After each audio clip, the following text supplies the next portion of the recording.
What is good, y'all? Happy motherfucking Monday. You know what it is. Unscripted Logic. I am host number one, Social Assassin, and with me, as always, the motherfucking GOAT.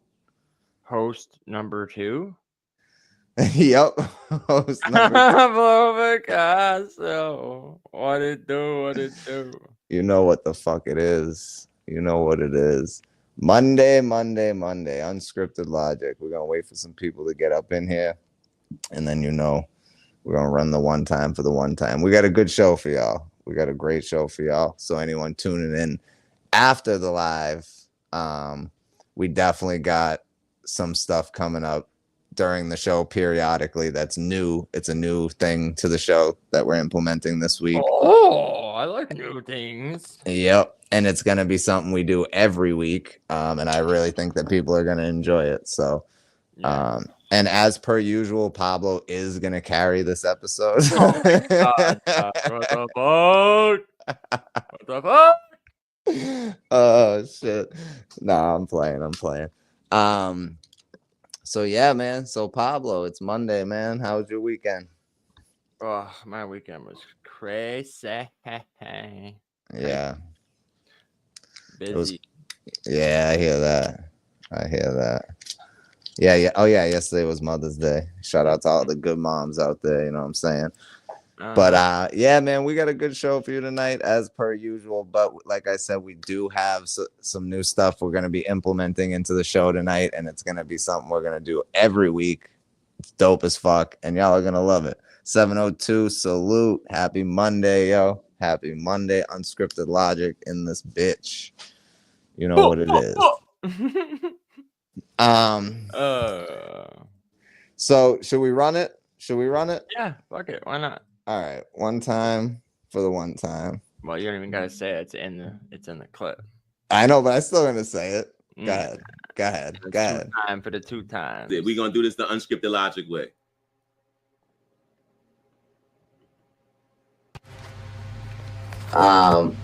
Now, as usual, one time for the one time. Let's go.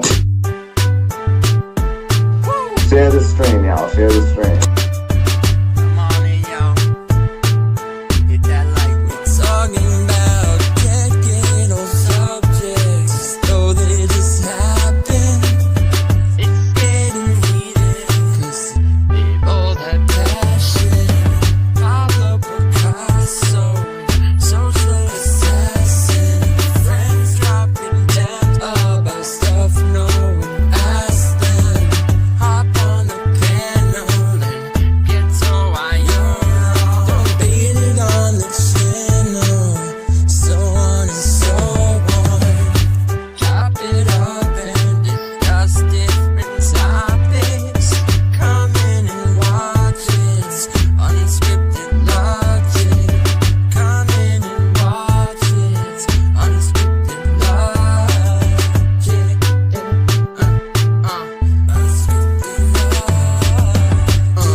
Yes, sir. Robs, you know what it is, bro. You know it. Crucial salute. I changed a couple of the words. I didn't really have time. It was like right before we started, so I could fix some of the levels. But yeah, Pablo's gonna fuck around with the levels and get it right for next week. This motherfucker, this perfectionist can't perfect anything. No, I'm just kidding. He didn't have he was crunched for time. But yo, shout out to Crucial and Rob 702 in the building. Yeah, man. So Crucial knows about so like I said, we got a new thing we're gonna be doing. It's gonna be dope. So that wasn't the new thing, if that's what y'all are thinking, even though that's new as well. We got a lot of new shit for y'all. We got a lot of dope shit for y'all. So yeah, like a new host. Yeah, we need to get rid of Social, man. Yeah. He's fucking garbage. I know. Look at the way he's holding that gun there in the back. Yeah, I didn't do that. It looks like someone's pointing a gun at me and I'm taking it from him. No, but it's actually practicing good firearm safety. Never put your finger over the trigger unless you're going to pull it. That's a fact. That's a fact. So mine's always on the trigger. Oh my god. Yeah, man. Monday, May something. May 12th. May 12th. Yeah.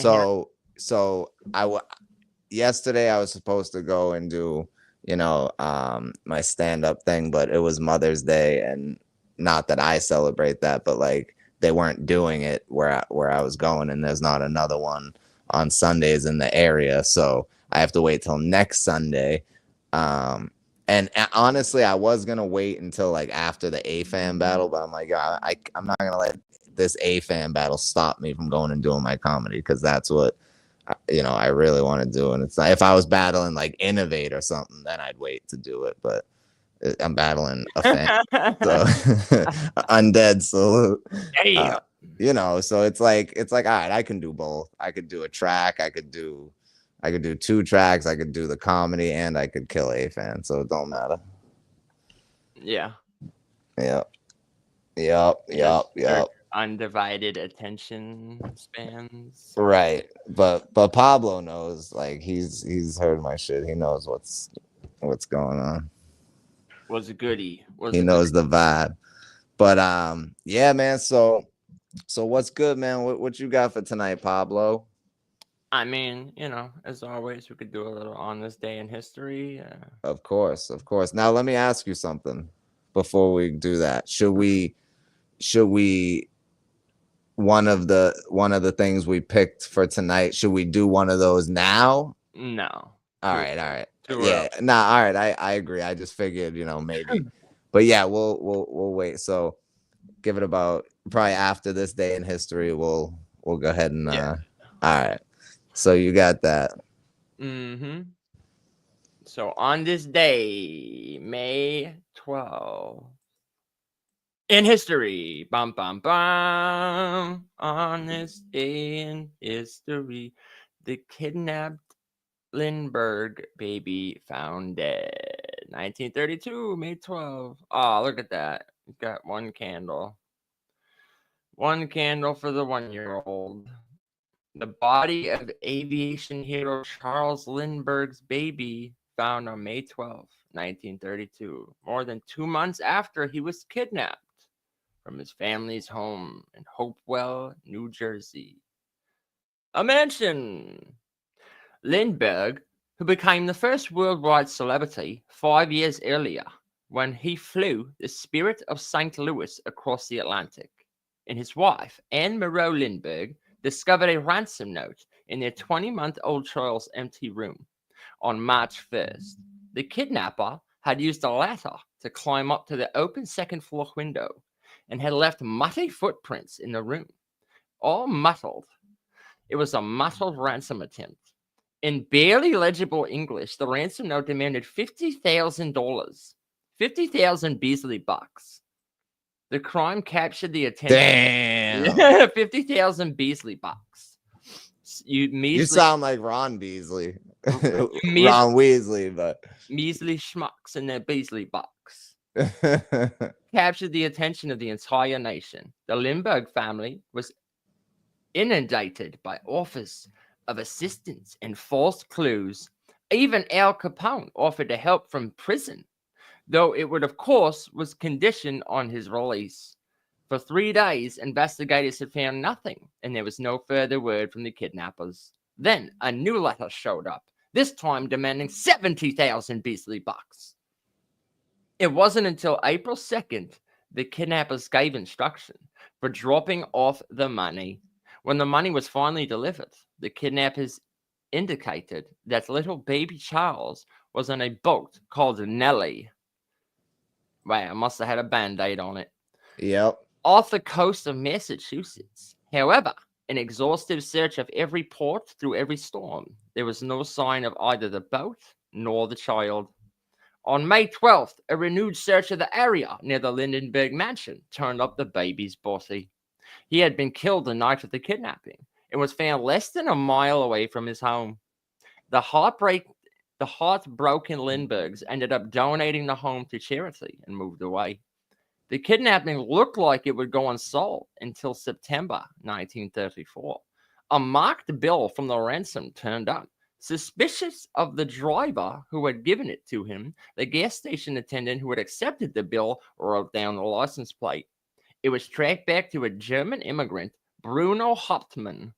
When his home was searched, detectives found $13,000 in Beasley bucks from the Lindbergh ransom money.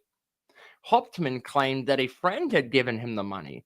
He said, "That's not mine. Those aren't my Beasley bucks. A friend gave those to me to hold on to." He said he had no connection to this crime whatsoever. The resulting trial, again, was a national sensation. Famous writers Damon Runyon and Walter White Witchfeld covered the trial. The prosecution's case was not particularly strong.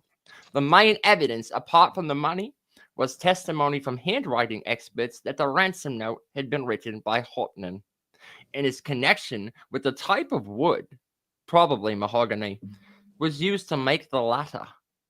Still, the evidence and intense public pressure was enough to convict Hauptmann. In April 1936, he was executed in the electric chair. The kidnapping was made a federal crime in the aftermath of his profile case. Damn. So this is the case that made kidnapping a federal crime. What was it before? Just thank God.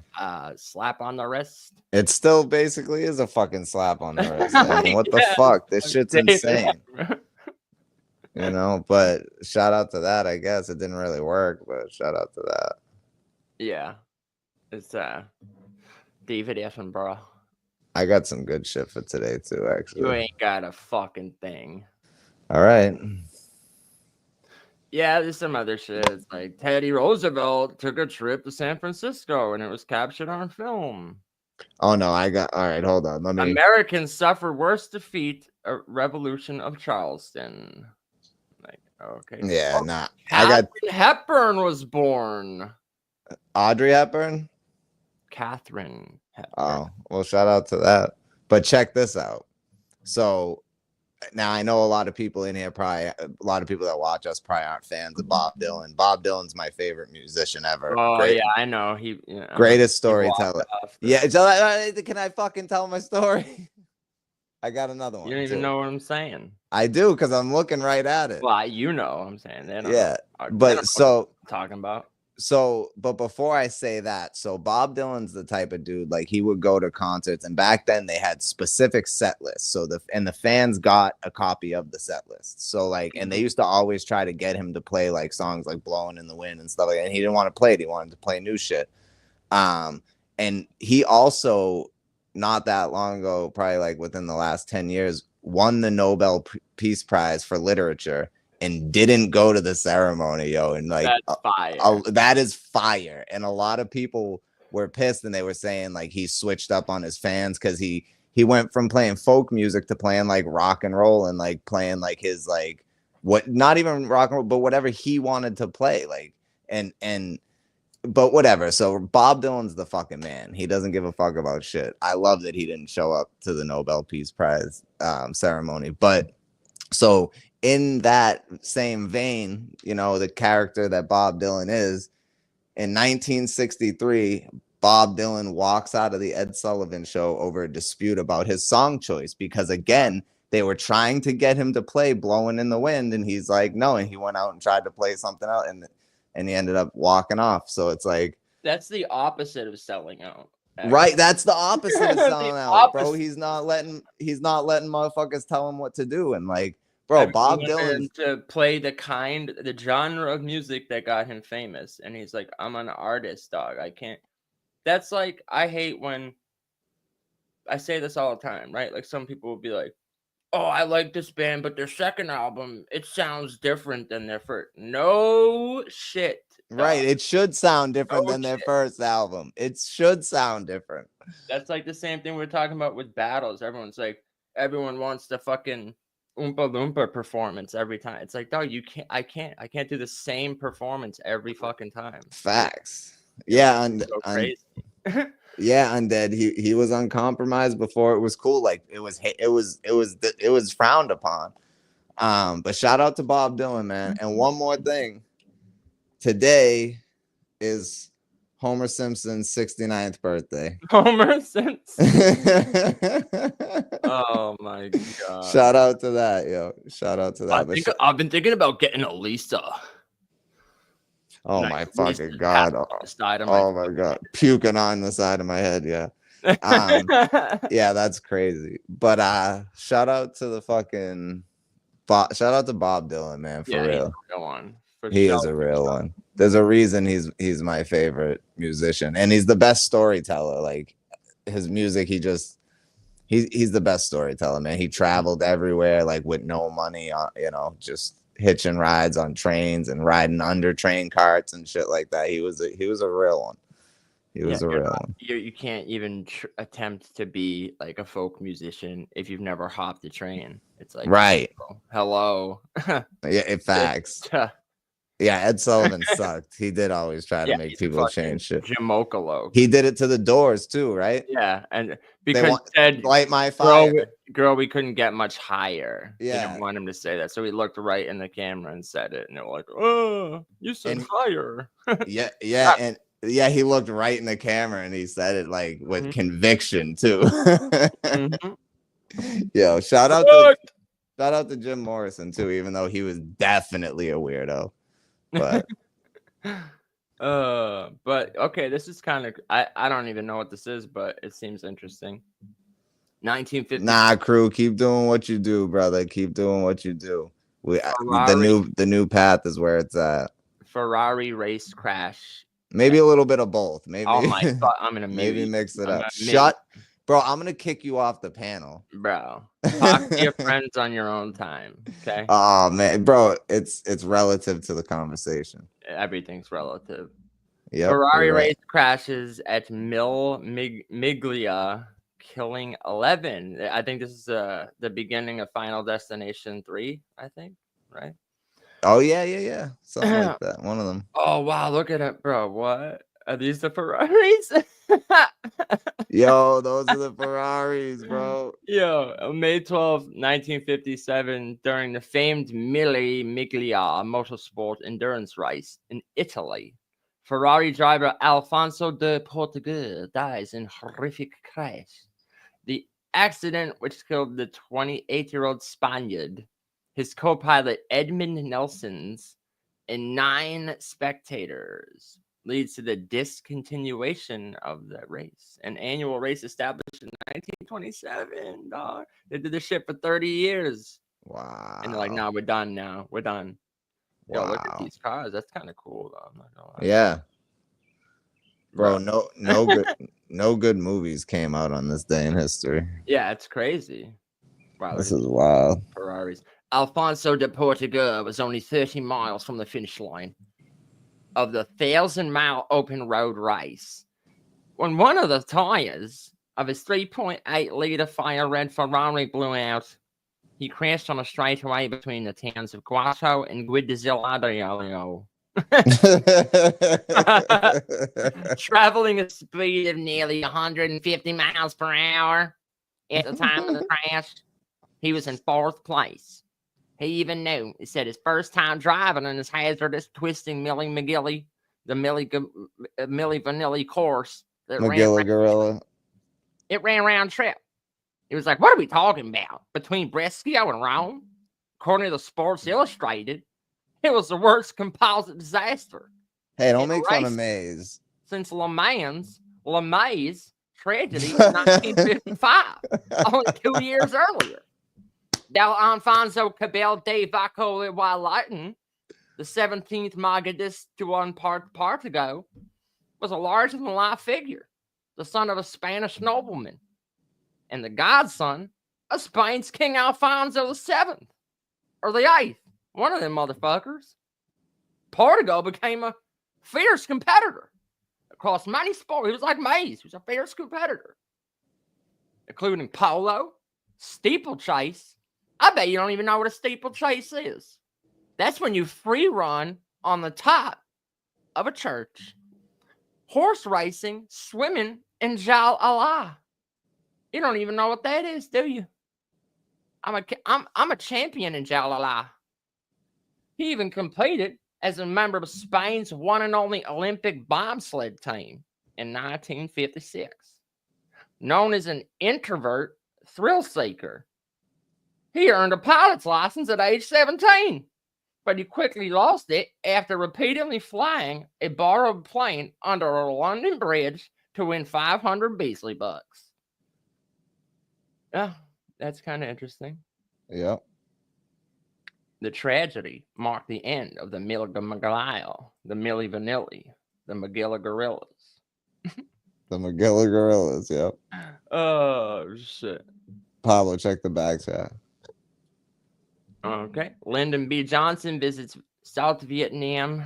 Yeah, Bob Dylan. Rolling Stone records Satisfaction, which came to Keith Richards in a drug-induced coma. That's a fact. I've heard that numerous times. I've heard that numerous times.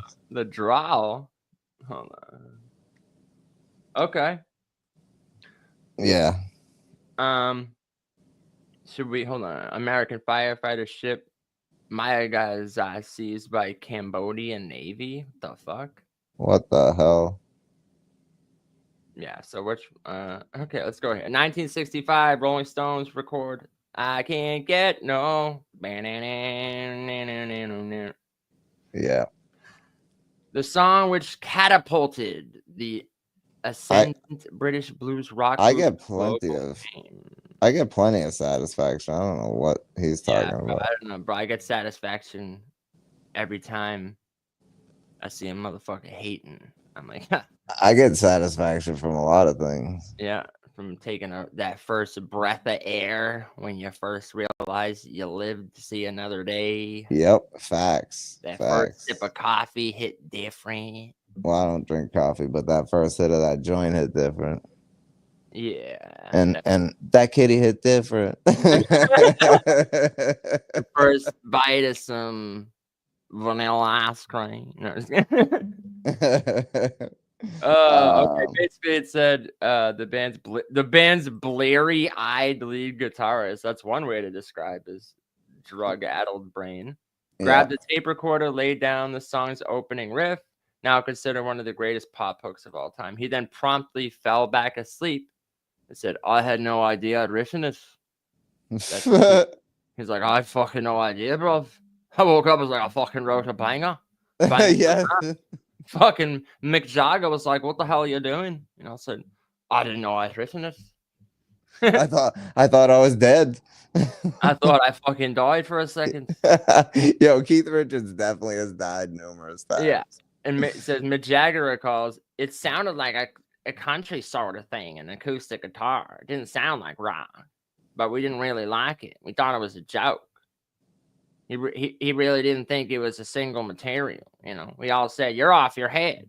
You're off your head, which of course he was. Oh, fuck. But then he's like, yeah, he wrote some verses to it. They recorded it. RCA, 18-hour recording session. Know what's crazy? There's this movie about them recording Sympathy for the Devil. yes. And like, bro, this song was so when they first went in to record it, it was completely different. It's like a completely different genre. Yeah, facts. The riff was different. It was more like blues. The words changed up, and like you just see over the course of like this, it was like 20 hours or something, how the song just completely changed and became something else. And it's even though I like, hate the message of the song, like it's a fucking fire song. Like especially in a movie, you know. It's a fucking banger, bro. It's a classic, but it's like Sympathy for the Devil, like come on. It's like you ever like Pink Floyd's Money? If you've ever heard the original. Oh yeah. The I heard the original recording of that is way different. way different. Way fucking a different song. Yeah, it's a way different song. And then you know how they add that like the paper tear, the register. Yes. You know, they did that to keep the timing of the song for the bass line. That's what I read, yeah. Because Pink Floyd was my favorite band for a long time, so I did a lot of research. It's like I forget what time. It's in like 3/4 or something, which is like a weird timing. Oh you know, shit, hazy. Like you'd think there would be like one extra beat, which there's not. So they did that to keep the timing of it, which is crazy. Yo, Hazy, good luck, brother. Salute to you, man. Good luck. Let me know how it goes. Hit me later. Damn. Hazy's hospital bound. Damn, that sucks. Yeah, because he had a hernia and now he's having issues with it. Yeah. That sucks. I know. I had a hernia back then. So I get it. I get it. But yeah, Undead, actually, me and Pablo know all about the Led Zeppelin thing. Like we actually should get in on that on an episode. We should talk about that. Mm-hmm. Led Zeppelin and a couple other bands too. Yeah, it's a fact. Like the Doors. But yeah, no, it's But are you finished? Are you finished? Yeah, I was looking at, but I mean, I don't know. It was freighter ship, it was some Cambodian Navy, like whatever. Dog. All right, let's get into one of our new segments.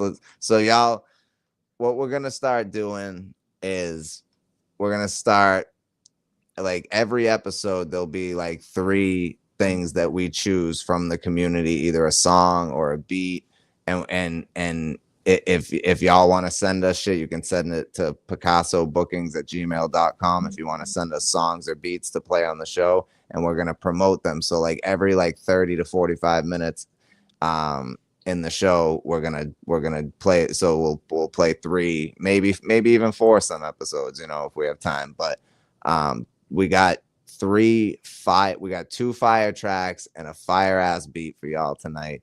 So I think we should start with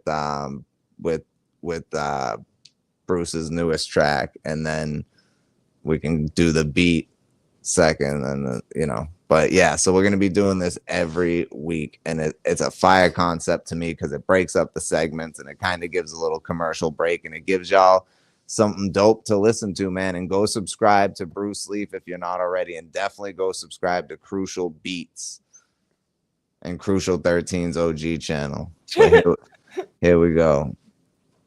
Oh yeah, we got to talk about John Lennon for sure. Hey yo, fuck the police, Bruce Lee, Wu-Tang. Land of the wicked, home of the brave, hands of the puppeteer, control the mental slaves, raised on the rage, running the rampage. Fuck all your political campaigns. Yesterday's era, we're now living today.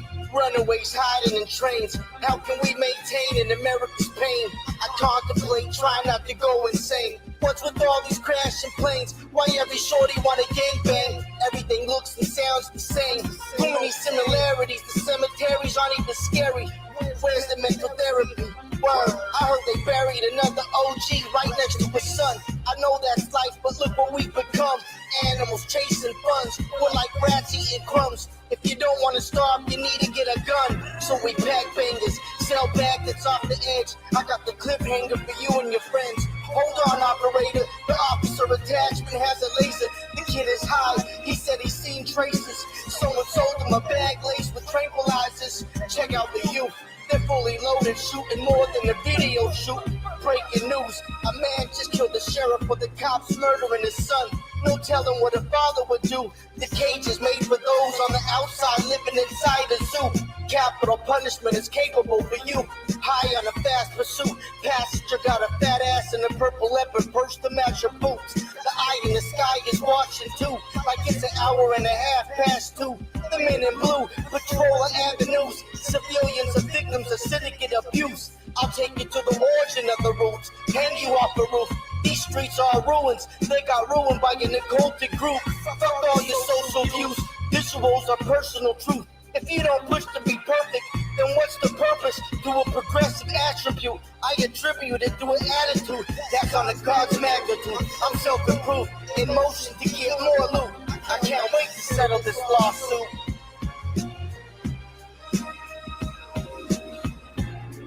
Wu-Tang, killer bees, we on a swarm, son. Get your gun and grab your sword. We're at war.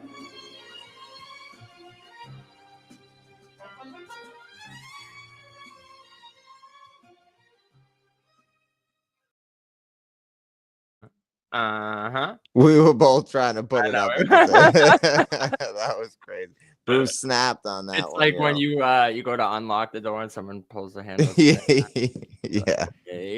Wait. Yep. Yo, shout out to Bruce. Make sure y'all go to his page and show some love on that video and drop a like and a comment. You know what I mean? Please, please, please. Yeah, man, Bruce is that dude. So, and we got another track from him coming up later, and we got a brand new beat from Crucial coming up later too. So, stay tuned for that. I got something that I found very interesting that I stumbled upon a couple weeks ago. I stumbled upon a couple weeks ago, and I actually was gonna talk about it on a live that I was gonna do, but then I was like, nah, fuck that. I'll talk about it on Unscripted. So yeah, hit Bruce Leaf other channel too. Bruce Leaf's philosophy on hip hop Hip Hop Anonymous. Yeah, but yo, Hey, Junior. Both channels are fire. The one that song is on, his tag is just at symbol Bruce Leaf. And you'll be able to find it. But if you go to my community post, it's one of the last 3 things I posted on there, so you'll be able to find it easily. But definitely go show Bruce some love and hit the like and drop a comment in there. Yo, salute, brother, salute. Only you can prevent forest fires. Yep. So yeah, I got something interesting to me anyway, and I think a lot of people will be interested in it as well, especially if you're a Quentin Tarantino fan. So Quentin Tarantino's last movie was supposed to be a movie about a movie critic, like a real life movie critic. It was a female movie critic back in the 70s. That's really what he wanted his last movie to be.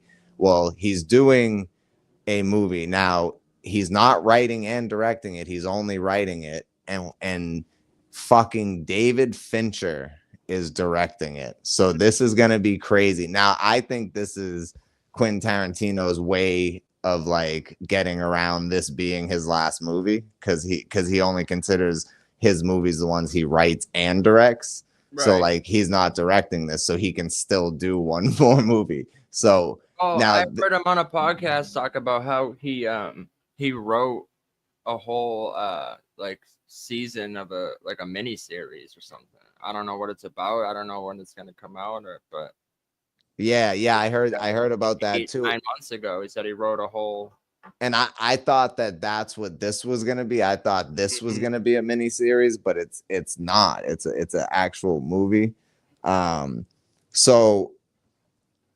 So Quentin Tarantino, if y'all seen Once Upon a Time in Hollywood, Brad Pitt's character Cliff Booth, the one who plays the stuntman. So this is after that. It's after Once Upon a Time in Hollywood. It's the continuing adventures of Cliff Booth, and I think this is gonna be so fire. Listen to this shit, right? So it says, Brad Pitt is back as Cliff Booth in a new Netflix original. So it's going to be on Netflix, directed by David Fincher, which is so fire. He has a contract with Netflix, clearly, because he did House of Cards and he also did The Killer, which were both directly Netflix. So the sequel follows Booth's darker journey as a behind-the-scenes Hollywood fixer, cleaning up the industry's messes. So he's gonna be the guy who goes and cleans up, if a celebrity actually accidentally kills a hooker, he's gonna go, some shit like that. He's gonna be that guy, and I think especially how good of a job he did as that character in Once Upon a Time in Hollywood, I feel like he's gonna be the perfect fixer. He's gonna be like Harvey Keitel in Pulp Fiction. He's gonna be like The Wolf. Yeah, he's gonna be like the Wolf. He's gonna be like Mike from Breaking Bad type shit. Like, yeah, you know, not less Mike, but you know, but to me that is such a fire concept. yeah, dope. So let me see if there's any other information. I don't think there's any like release dates or anything like that yet, but it is definitely happening. It is definitely happened. $3 million for a single day of shooting. Oh, hold on. Whoa, who's coming back? As of now, there's no official confirmation on returning cast members like Leonardo DiCaprio or Margot Robbie, but rumors are swirling that DiCaprio has been offered $3 million for a single day of shooting. Damn. So he's gonna have a cameo like that. So that's dope. You know, I mean, he has to have a cameo for, you know, it's like I'm sure they'll show like it'll probably be Cliff telling him like, bro, like I can't work for you anymore, or the other way around, you know, Leo telling him like, hey, I'm a nobody now, I'm not making any money, I can't pay you type shit, you know. So we'll see what happens, you know. Yep. But I think it's gonna be an amazing show. I haven't been looking at the comments, but you said it was a movie. I mean movie. Yeah, it's gonna be an amazing movie. So the only thing I'm weary of is the fact that it's gonna be on Netflix. Well, You know. Yeah, but The Killer was on Netflix, and that movie was awesome. That's true, bro. I wish. And it's David Fincher and Quentin Tarantino. I'm telling you why. Have you ever watched Mindhunter? Hold on, let me tell you why it's on Netflix. Number one, because David Fincher has a contract there, but also most of, if not all of Quentin Tarantino's movies are on there, so he probably has a contract with them. So they're probably giving them like open, like blank checks to make to make this movie. So I know they were supposed to make some Robert De Niro movie, and then it came out he was being a Chun on set or something. But have you watched Mindhunter on Netflix? I have not. Oh my god, bro, that's one of my favorite shows of all time. David Fincher. And I didn't know David Fincher did that one. Yeah, I'm pretty sure I've told you to watch a show like 9. And it's a show? Yeah, yeah. Seasons. And no, you told me to watch it before. Yeah, like fucking 40 times they've talked about doing a 3rd season, and every time David Fincher's like, oh well, yeah, and then fucking Netflix chones it out every time. So I'm like, I'm just fucking like whatever. The Killer was dope. But to me, I'm like, just fucking make season 3 of Mindhunter already. I don't give a fuck. So now, if they don't make it right, and I watch it, does the season 2 end in a way where like it's at least not really? Okay, so you need worth watching either way. Oh, okay, but there's no closure. There's no ending. There's no. Well, it's not the kind of show where you even get closure, to be honest. Okay, but all right, I'm gonna watch it. It's just a great fucking show, brah. I think I have like 2 episodes left on Dexter Original Sin, and then I'll watch that. Yeah, that's a great one. I got a couple shows I'm watching, but I'm gonna watch Havoc tomorrow because the Celtics game's on tonight. But I watched The Fanatic, bro. Mm-hmm. I have to poop. I can't. Not now. That was hilarious. Yeah, that was hilarious, bro. Hold on, I want to show you something real quick because we're talking about movies. I thought this was fucking hilarious, and we can. This will lead us into discussing some other things. Hold on, this is the comedian Godfrey. Okay. Yeah, doing a bit. Yeah, I never like seen any of his work. I never thought he was like super funny, but this is a great bit. All right, because what I have seen from him, I was it's kind of he's like not great, but this is funny. I liked this. Happy Jason Statham got another movie I'll call Working Man. He always has a job. I love this motherfucker. It's called Working Man. I just saw the trailer. You know I'm a watch. That's my motherfucking dude right there. Working Man. That's what it's called. He's on a construction site. You know he gonna fuck people up. He always takes simple jobs.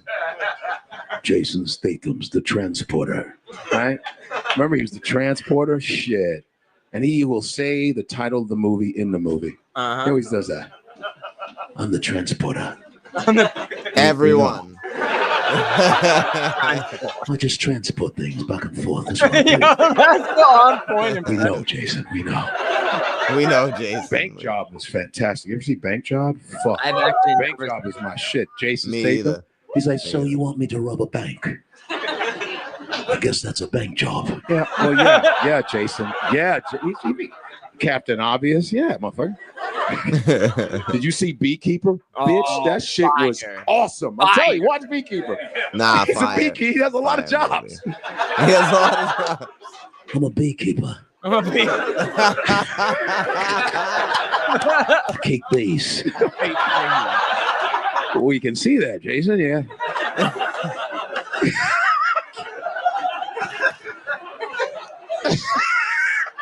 I haven't seen Working Man, but I have a feeling I know what he's going to say. What are you doing here? I'm a working man. I work here. What the fuck? I work here. It's definitely. That's definitely going to happen. Captain Obvious. Watch, he's going to be at Starbucks. It's coming. I called your name twice. Are you the one with the fucking latte? Yo. And who are you? I'm the barista.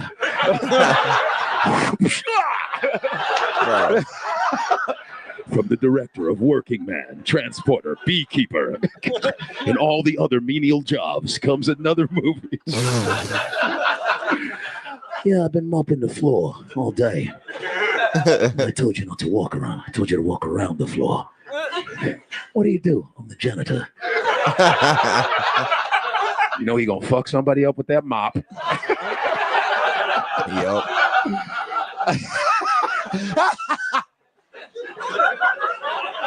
You know what I'm so happy? Yo, that was a great bit though. I'm the beekeeper. I keep Yeah. bees. Like, no, Yeah, and it's that funny was 'cause great. all I'm a those working movies are- man. I I'm work a here. working man. I work here. The Yeah, fuck, that was great. you know but it's true though. Like all those movies Facts. are fire, and it doesn't even matter. It's like I fucking transport things from here to there. Yeah, yeah. Yo, the transporter was fire though, but the Beekeeper was fire too. That was a good movie. Yeah, He's got some good ones, man, but like some of them are just not that great. yeah, that's definitely. But he's got some great. He does have some great movies. Yo, what's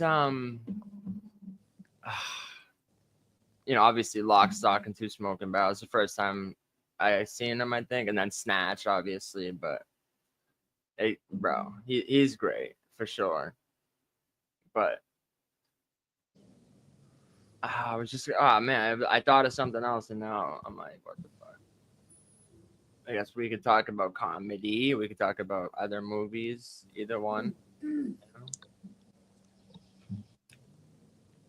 Whatever you want. Whatever I want. Oh yeah, this is my show. Yeah. You know, I do run this shit over here, so Pablo carries it, I run it, you know. But this sucks.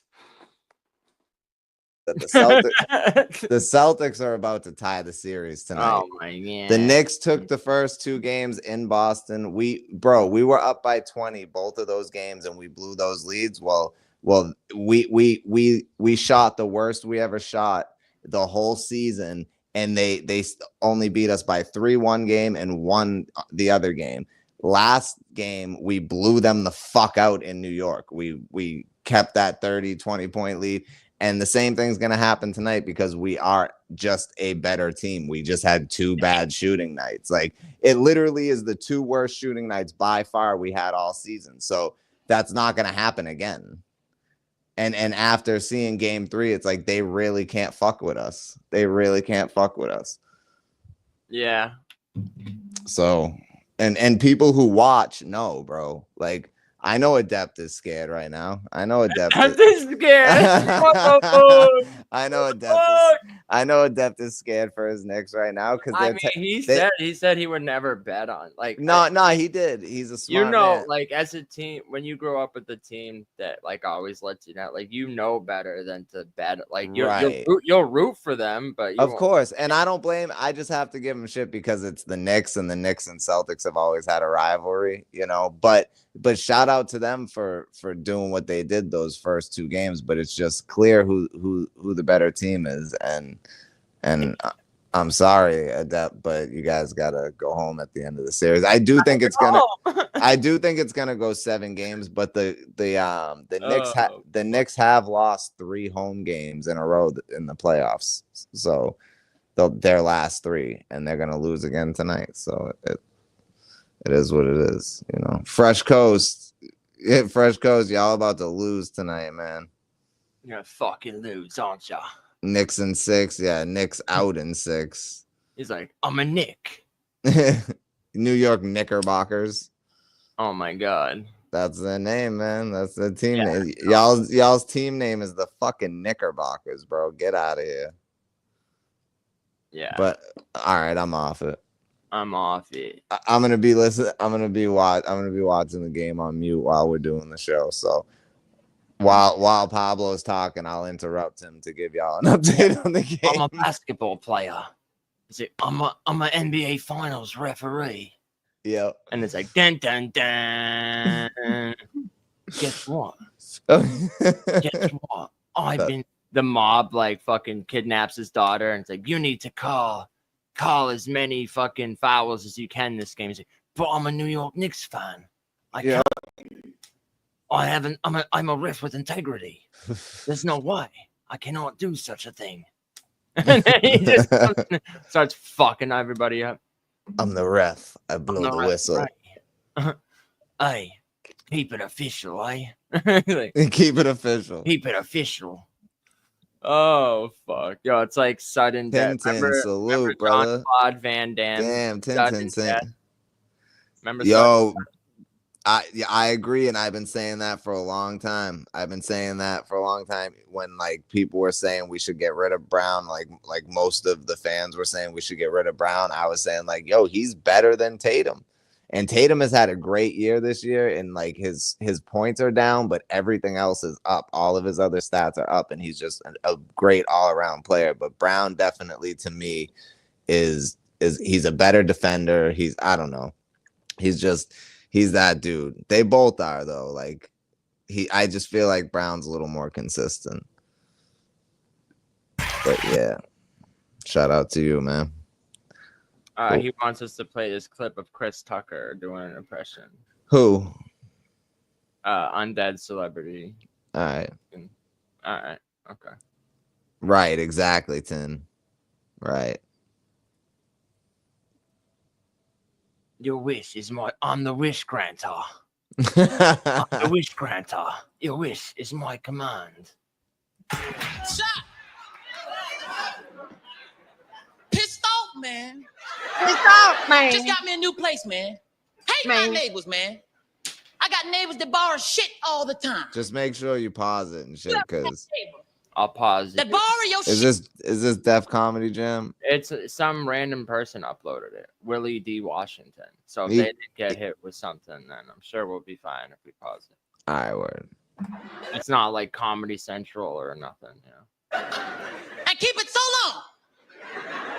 You have to borrow it back. I told you got a broom I can borrow, man. No, you got my goddamn broom. That ain't all, man. I got rats and roaches like Crips and Bloods in my house, man. Be crawled by shootings all the time. I come home from work out to break up fights. Oh, y'all, let it go. It ain't worth it. Stop that shit, man. Man, they be answering my door. Talking on my phone, won't click over. Talking on your rats and roaches, talking on your phone is nasty work. Yep. Where's this Michael Jackson coming? I seen him 2 weeks later with some stitches. Nigga told me he was too legit to quit. Nigga, the other day I stepped on one on your series to get your prize. Them motherfuckers done already been in there and got it. Alright, it's about cockroaches. I said, There we my over there. Slow down, Tito. Damn. Round Tito, damn. Slow down, Tito. I like your There we shit. Slow down, Tito. Slow down, Tito. Damn. Is that my hoe over there sitting on the curb? Let me out. Come here, girl. I said, come here, girl. For my money, how much you got? I'm like, I'm sorry, all I got is $100 bill. Girl, you've been out here all day and all you got is $100 bill? Ah! Keep it in the car. Now get out there and knock me some money.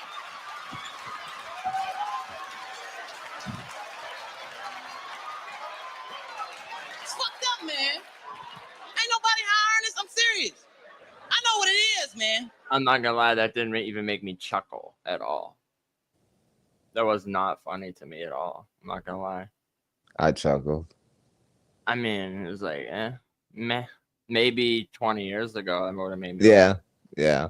Like I don't know, feel man. you. I just don't like over performative comedy. It's just like Nah, I hear you. It's feeling got and I don't know, man. because it takes away from the joke itself. Chris Tucker, like I like impressions, but I don't know. He's just so like feminine with like, and all I could think of is the character from fucking The Fifth Element. It's like, oh my god, Chris Tucker's the happiest for Yeah, it. Like, yeah. it's just annoying to me. Facts.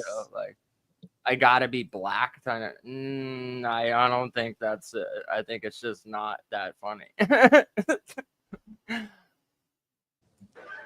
White people don't trust black people. That's why they won't vote for no black president. Um, Like a black brother will. Yeah, this aged well. Okay, we're done with that clip. yeah, that didn't age well. That didn't age well. Bro, that was not that funny to me. No. I like the setup, the Tito, slow down. Like that was funnier than the rest of it to me. The whole acting it out. Like I wish we could play. Derek White's already hit 3 3-pointers. Sorry, but like that's crazy. He's 3 for 3 in the first fucking 3 minutes of the game. dirty. Jesus Christ. We're gonna cook this game. But you think there's a way we could play the Bernie Mac shit from the Kings of Comedy without? I don't know. See if it's on a page that's like not, Comedy Central, like fucking Steve Harvey or whatever. Oh my god. Because that shit's hilarious. We don't gotta play it, but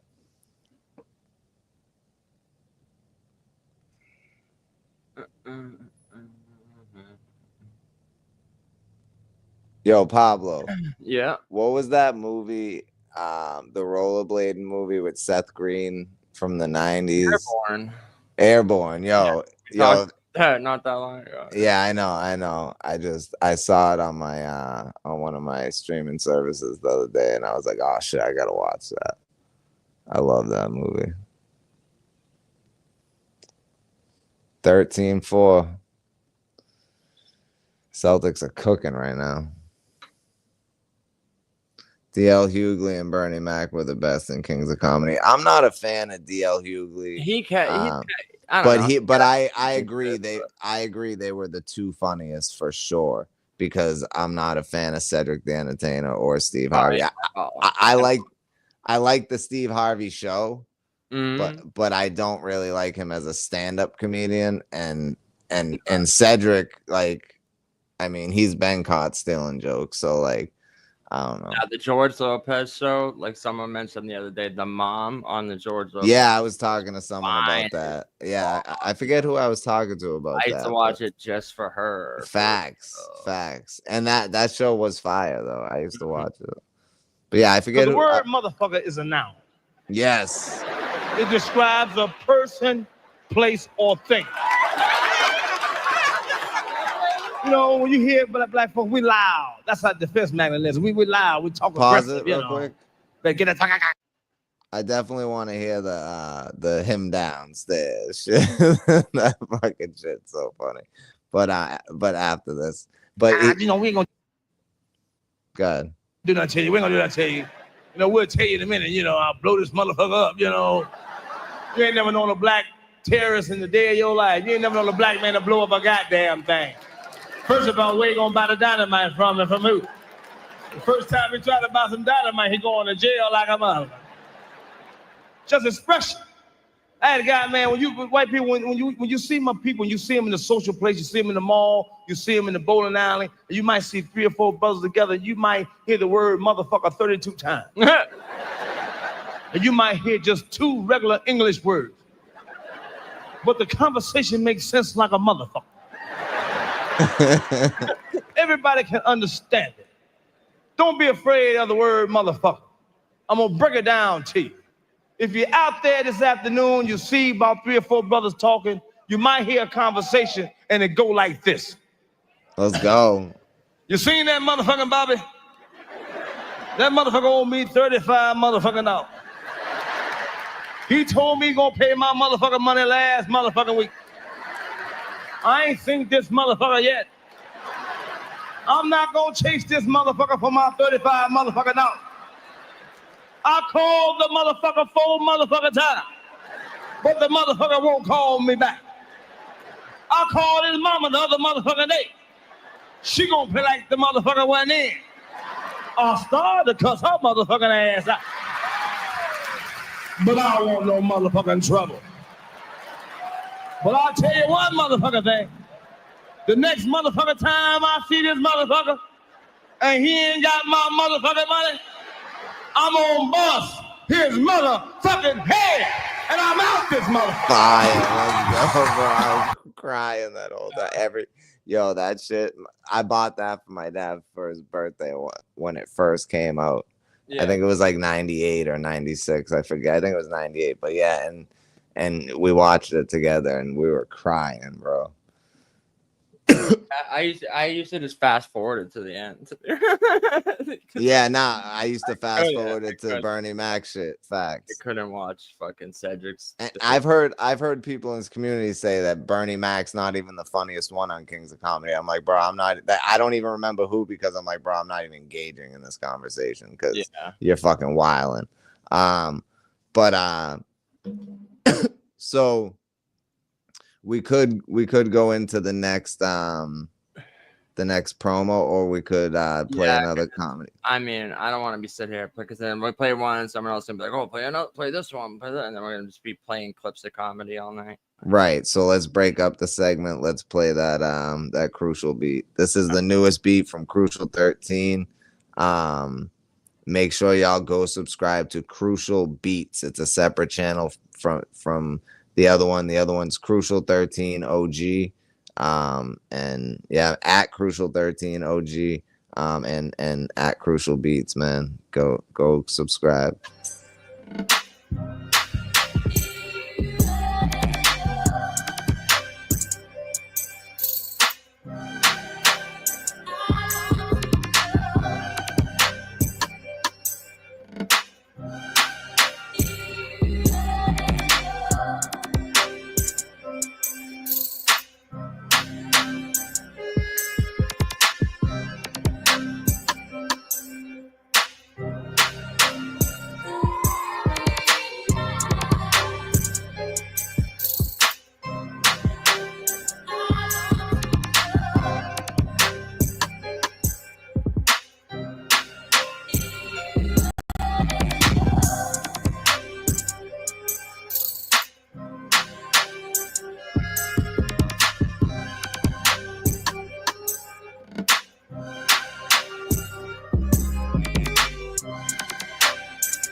Uh-huh.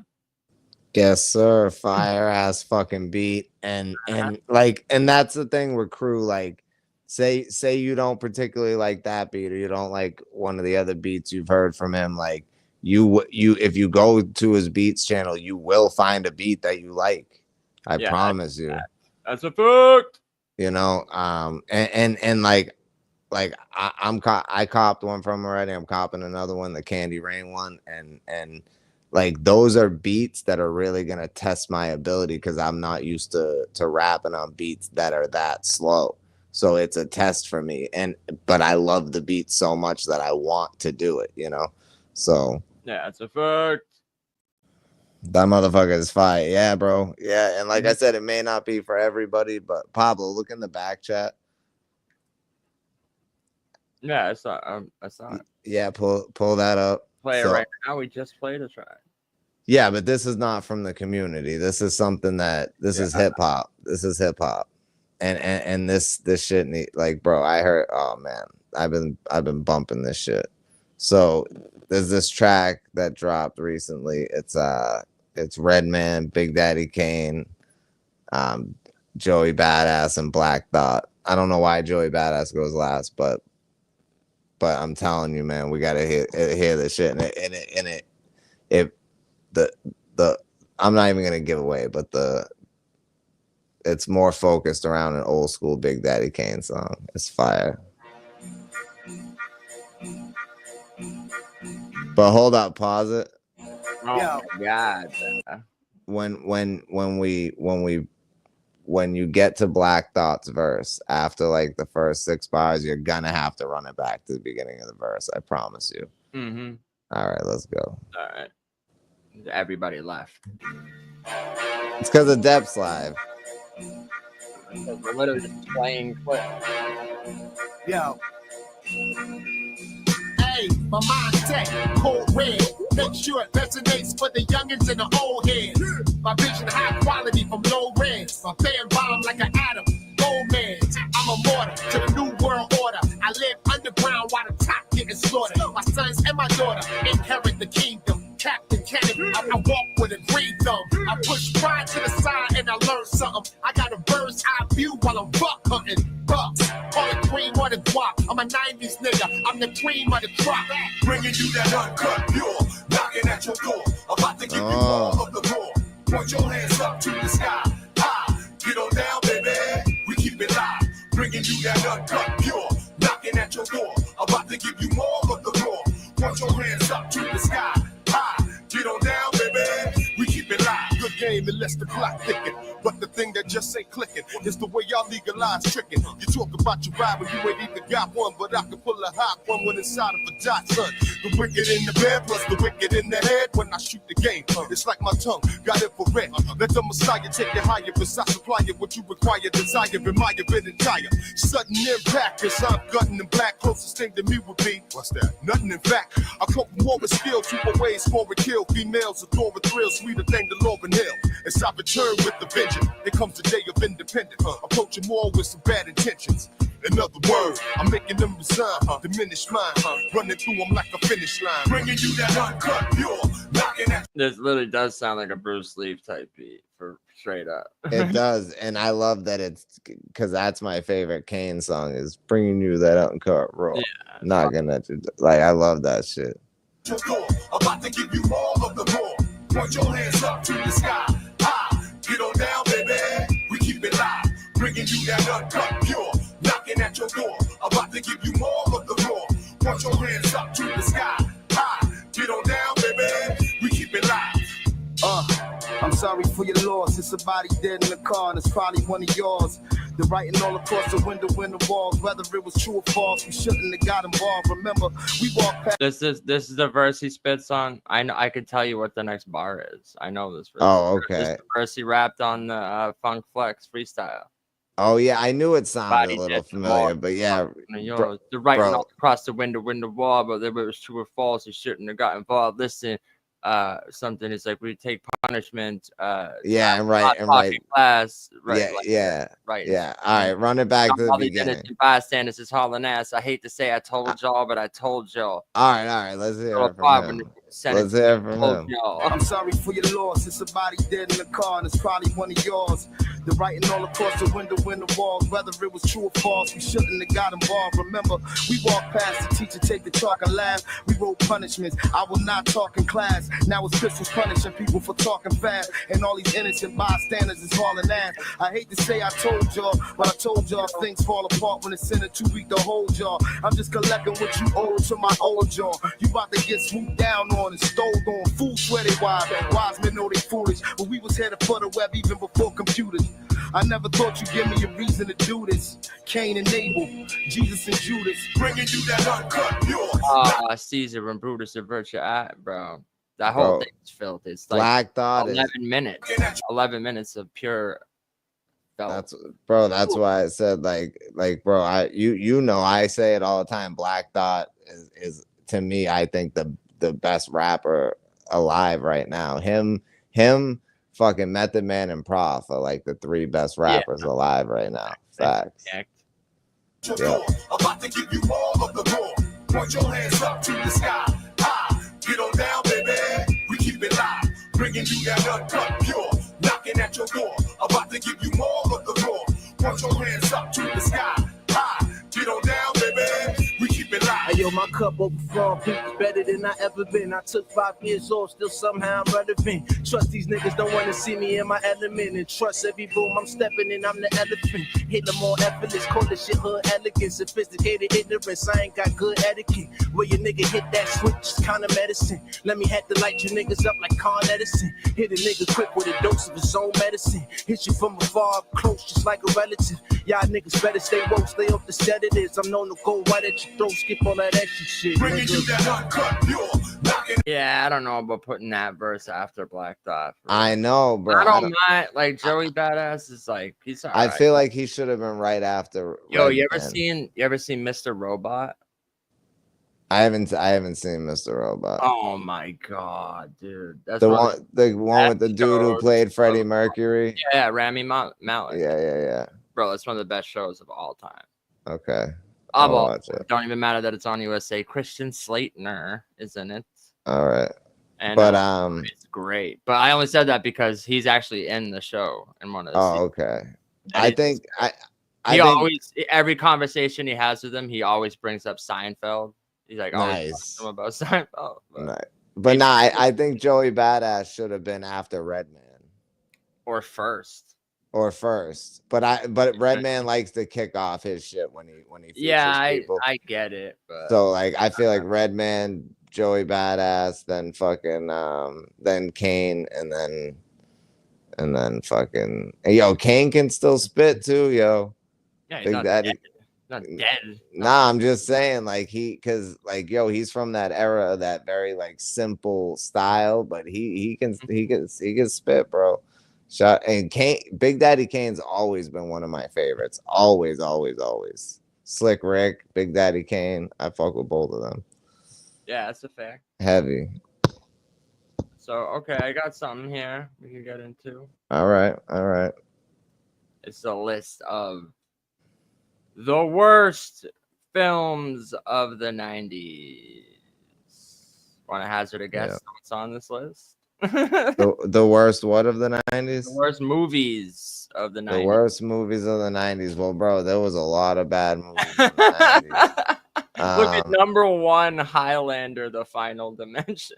Oh, man. You know, dude, Highlander is one of my fucking... Like, the first one is one of my favorite movies. I love that fucking movie. Bro, you ever hear... I haven't seen the show, though. Nick Mullen on Cumtown. He does this whole bit about Dick. On what town? Cumtown. That's the name of the show. I don't watch a show called Cumtown. No, it's fucking hilarious. I'm sorry, bro, but how's it spelled? C-U-M. Yeah, I'm not watching. I'm not watching Cumtown. It's fucking hilarious. All right. Well, he does this whole bit about how the Gurgan, he's secretly gay, and he's just like, what in the hell? Yeah, bro, it's great. You'd have to hear it. You'd have to hear the bit. People are definitely gonna catch the replay of this tomorrow. Other people are live. That's why this is not. Yeah, no, it's fine. Some of these I don't even heard of. The Cowboy Way. The fuck even is this? Yeah, I don't fucking know. Is that Kiefer Sullivan with a fucking homosexual stash? I feel like there's gonna be a movie on there that I really like that's gonna There's piss a me off. couple that, yeah, that's Yeah, yeah. Kiefer. Look at this Brokeback Mountain before Brokeback Mountain, dog. That's What crazy. the fuck? Woody Harrelson and Kiefer Sullivan? The cowboy gay. The cowboys are gay. The boys are back in each other's rectums holes. Look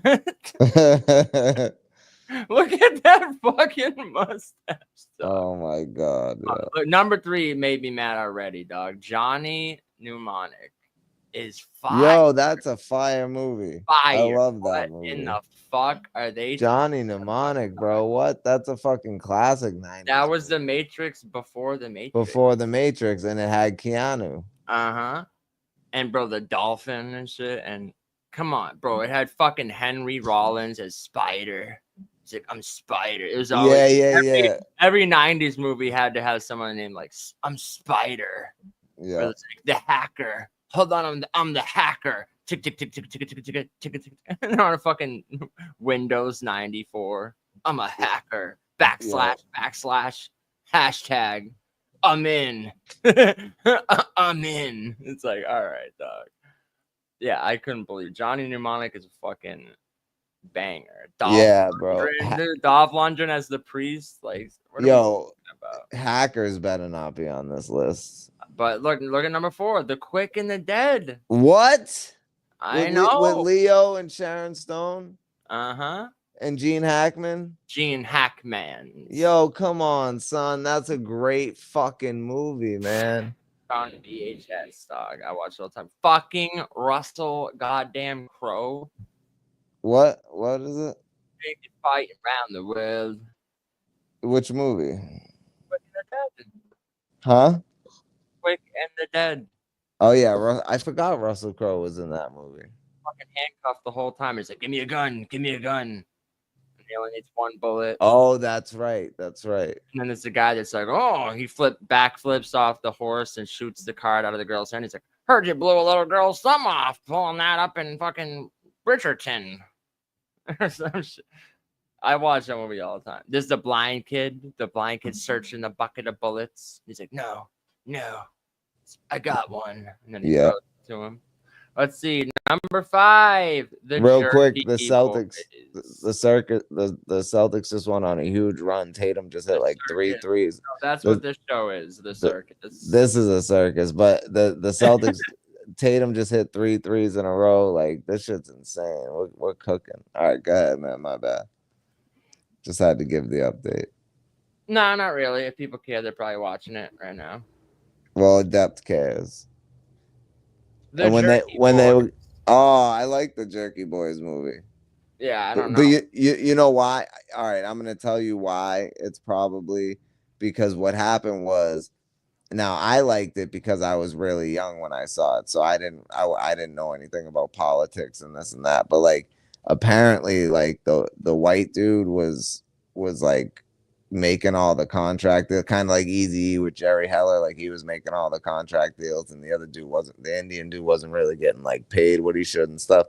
So like they were like in the middle of a fucking lawsuit, and Wow, they made the movie. yeah, like and somehow like it was in their contract that they had to make the movie, and neither one of them, like, well, the white dude was aware of it, but the other dude wasn't, so he had to do it. And if he didn't do it, he wouldn't have been able to follow through with his lawsuit. It was a big fucking thing. We can get into that on another episode for sure. That makes sense. There was something did feel like off about that movie. I'm not gonna lie. Yeah, I don't know what it was, but I guess. Bro, isn't it crazy how like you and I know so much about like in-depth details about certain movies, and it's always like different movies. Like you'll know shit about a certain movie. Like sometimes it's the same movies, obviously, but like you'll know shit about certain movies that I didn't. I'll know shit about certain movies you didn't. It's just that's how it is over here on Unscripted Logic. Number 6, Stop or My Mom Will Shoot. With Sylvester Stallone. You know, I like that movie. You know what's hilarious? I haven't. So I don't know if it held up, but God, my bad. Yeah, shut the fuck up. All right. No, what's funny about that, like you just said, Shut up. I actually know a thing about this movie, which is hilarious. Is Okay. that so at the time, you know, Sly and Arnold, look, it's 92, right? So Sly Right. and Arnold are like competing to be like the biggest action stars at the time, right? Correct. So purposefully, Arnold had no interest at all in doing this movie at all. But he Okay. knew that Sly Stallone was like trying to be the number one. And I guess there was like another movie that he wanted to do that maybe it was like Commando or something that Arnold wound up getting. So then Stallone was really pushing. He's like, any script that you send to Arnold, make sure you send to me first. And so Arnold pretended to be interested in Stop or My Mom Will Shoot. So Sly, being a sly motherfucker, was like, oh yeah, he wants to do that movie? No, I'm gonna do it. And like jumped in. And Arnold was trolling because he had no interest in doing Stop or My Mom Will Shoot. He literally did it to convince Stallone into doing it. And like that's what made like the movie was terrible and everyone laughed at Stallone for it. And then Arnold right after that did like what was 90? I don't know, like Predator or something. I forget what he did after, but it's just hilarious that Arnold is just like, yeah. He literally like got them to send him the script and pretended like he was interested in doing the movie just so Stallone would steal it from him. And he had no interest in actually being in the movie at all. Right. So Stallone got trolled into being in He did. Mom Will Shoot. He did. Yep. Actually, I did know that. Amazing. I did hear about that. Yeah. Shallow Grave. It has a 69 Metascore. I don't even know what this movie is. Shallow Grave. What the fuck? Is that who the fuck? Danny Boyle? Huh. 3 friends discover their new flatmate dead but loaded with cash. I've never even heard of this. A Danny Boyle movie? What is it called again? Shallow Grave? Actually, I might have seen this now that I'm looking at it. It's Shallow Grave sounds familiar. Owen actually. McGregor, Danny Boyle? I don't know, man. Yo, this has been a great episode, actually. Yeah, because of me. No, because of both. We both had some good shit. Number 8 is Major Pain. Bro, I'm done. Stop it. Bro, Major Pain, I watched that movie so much growing up, and I watched it not even that long ago, and I would watch it again It's got a 34 score. No way, bro. Damon Wayans in that movie is so fucking hilarious. He like, even though it's PG or PG-13 or whatever, I think it's PG or whatever, but like he still makes it fucking funny. Like Damon Wayans. I haven't watched it since I was like 12, so I don't know how much it holds up. But no, it does. Probably just for nostalgia reasons, it's still good. You know, it holds up for sure because Damon Wayans is just that good, and to me, Damon Wayans is he is and always will be the best Wayans. I don't give a fuck what anyone says. That is an absolute factual. Yep. By far. Graffiti Bridge. I don't know if I've ever heard of this. I don't know. I never heard of Graffiti Bridge. So what were the two that like we were really upset with? What was the first one? Wait, is this Prince? Yeah, Prince and Graffiti Bridge, dog. Oh my fuck. Morris Day. Morris Day. The unofficial sequel to Purple Rain. The kid is now club owner and rival to Morris Day, with whom he gets into a fight for the Grand Slam nightclub. Look at this. Now I have to watch this. Come on. Now I gotta see this. So this is the sequel to Purple Rain. I don't know if y'all knew there was a sequel to Purple Rain. Yeah, but unofficial sequel to Purple hold Rain. up. What was the other movie we were? I don't know. Get a fucking. You need to take Alpha Brain, dog. I'm gonna start JoeRogan Alpha Brain. Johnny Mnemonic, Quick and the Dead. Okay. And Major Pain. Yeah, so that's 3. So that's hard to remember when we're doing a show. All right, I'm gonna start taking notes during the show. Exit to Eden. Relax, kid. I'm so relaxed. It's if I was any more laid back, I'd be horizontal. Yo, I'm smoking on some heavy indica, Bro, so what is I'm this? chilling. The bird cage before the bird cage? What is it? Nah, 702. I know. Danny Aykroyd's. I know. Danny Aykroyd. More like need some acting classes. I wasn't talking about you. I just, Rock a doodle. just in general. Prince. Cool World. Cool World. What's that one? That sounds familiar. It's the cartoon one. Oh yeah, it's real life and cartoon. Yeah. Yeah, bro. What? This was a decent movie that I remember. Jake Deebs is not a dweebs. I'd have to rewatch it. I don't know. Yeah, I've been seeing this in a mad long time. Yeah, mad long time. Gabriel Byrne? Yes, it is. Bro, it's fucking Caius or Sosa's imposter. It's Gabriel Byrne. It's bad. Real bad. Oh, fuck. We're back. A dinosaur story. Okay. I mean, Little Giants. like I just hold on before we even get to Little Giants. I just feel like some of these ones, even the ones we haven't heard of, like there could be, like there are worse movies from the 90s. Like there are such terrible movies. Sure there's but hold on. Little fucking Giants. Yeah, bro. That's what I'm saying. I watched that in the last probably 6 months, and that movie will always hold up and stand the test of fucking time. That's like the Goonies type shit. Like not quite on the level of the Goonies. Nothing is, because the Goonies is the greatest movie of all time. But yeah, Little Giants. The Goonies recently, and definitely still holds up. Oh, absolutely. I watch it multiple times a year for the homie Bo, who rest in peace, brother. But yeah, man, it's one of them ones, just like that movie Little Monsters with Fred Savage. Mm-hmm. Bro, that movie holds up like a motherfucker. The Rugrats movie? Bro, Leaning Tower of Pisa? Is that one? That's not the original. Wait, no. That's not the Rugrats. No. I don't even think I've ever seen this. Is this Reptar? Yeah, it's not the original movie, but I think I was too old to be watching Rugrats at that point anyway. What year was it? 98. I was 14, so you were like 11. So yeah. No, you were like 10. So yeah. Mr. Payback and that was when I first started hanging out with your brother. Mr. Payback, an interactive movie? What does that even mean? Yeah, what the hell? Oh, yo, hold on, an interactive movie in the 90s? That's what I'm saying. It says a killer cyborg sent to punish rude and selfish bullies throughout society. Audiences vote on what types of sadistic punishments Mr. Payback inflicts. Yo, they were ahead of their time. So how can you put that on the worst? Yo, I gotta watch that movie. I know. How do you vote on it now? I'm writing that down, Mr. Payback. And interactive. Yeah, I got to do more research on that. I haven't even heard of it. I definitely got to watch Bandersnatch was like, we came up with this first. Encino Man? Nah, dog. Nah, what? They're fucking bugging.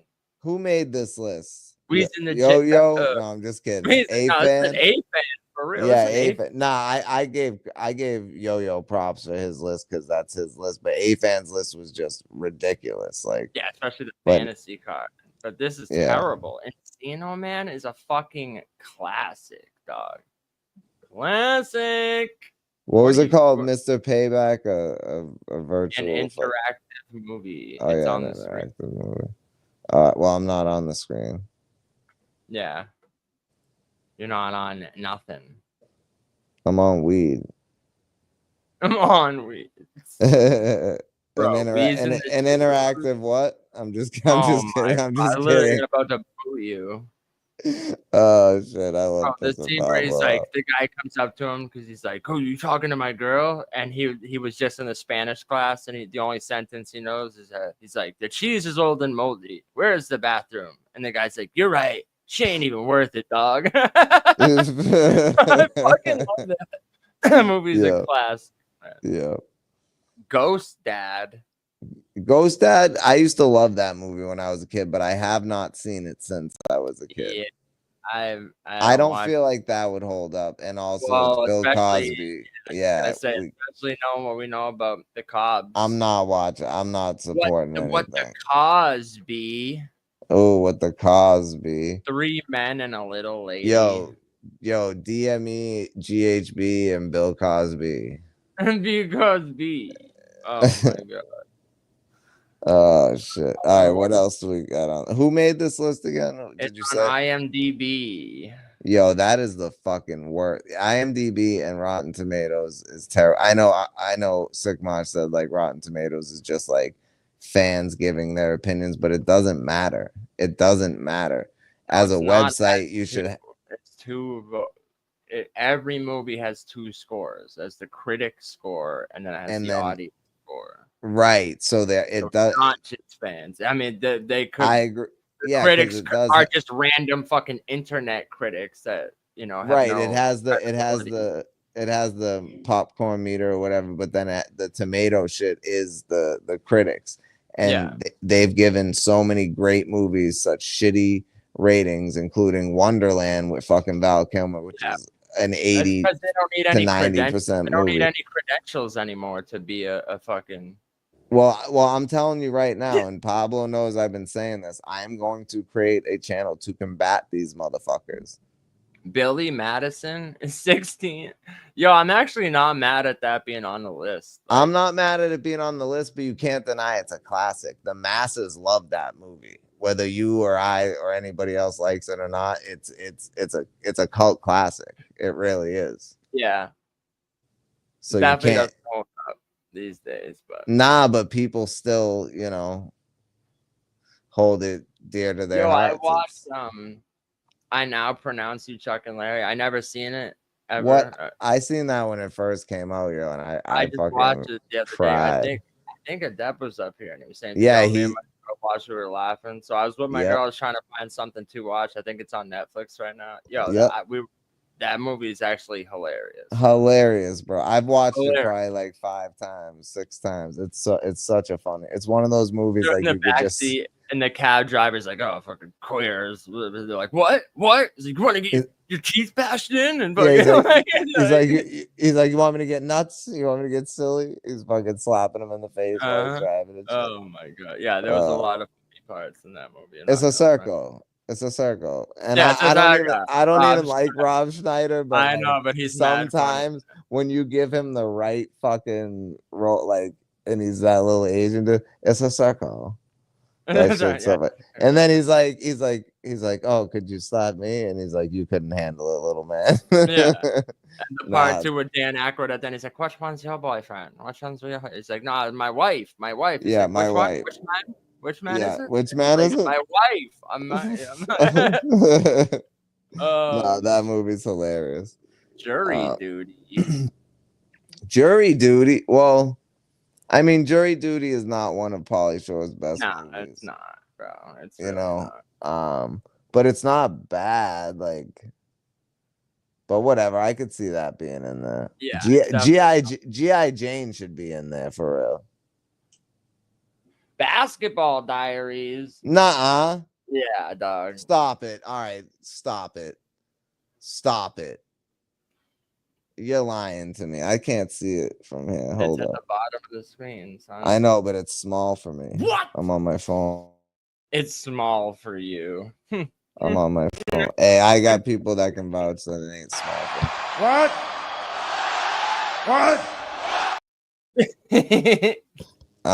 But yeah, Basketball Diaries is one of my all-time favorite movies. All time. Mark Wahlberg plays himself in that movie. But no, for real though, Mark Wahlberg was 21 and Leo was 19, and they fucking, bro, to be able to play drug addicts like that, having never been drug addicts, they absolutely killed those roles. Yeah, it's a fact. Every single actor in that movie absolutely destroyed it, and the story is fucking amazing, bro. I don't know, maybe if you've never been a drug addict or been homeless or been in some of those situations, maybe you wouldn't understand. But like, bro, this shit's crazy. Not saying I was. And he's I was like, "Is I Mandy wasn't and out there Candy sucking. here? Remember those two Oh blondes? yeah, the two And blondes. Candy? The Yeah. fuck? But yeah, nah. Yeah, Like, it's a good, I don't know how they got this.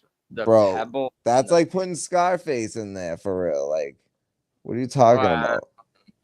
Batman and Robin is actually great if you just watch it as a fucking cheese stick comedy. Is that the one with Val Kilmer or George It's from Clooney? Arnold. No, I'm talking about as Batman. Yeah, it's George Clooney. Yeah, George Clooney. Yeah, that one's all right. No, it's hilarious. It is hilarious. So It's hilarious. bad that it's great. Right. No, I agree. Joel Schumacher's But I wouldn't waste my time watching it again. But yeah, I got it. Batman Forever.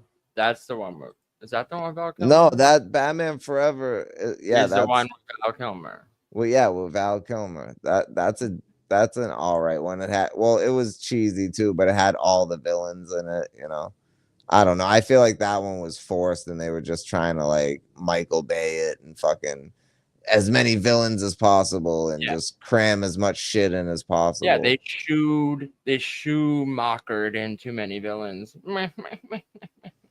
Yeah. That's the guy who directed it. Schumacher.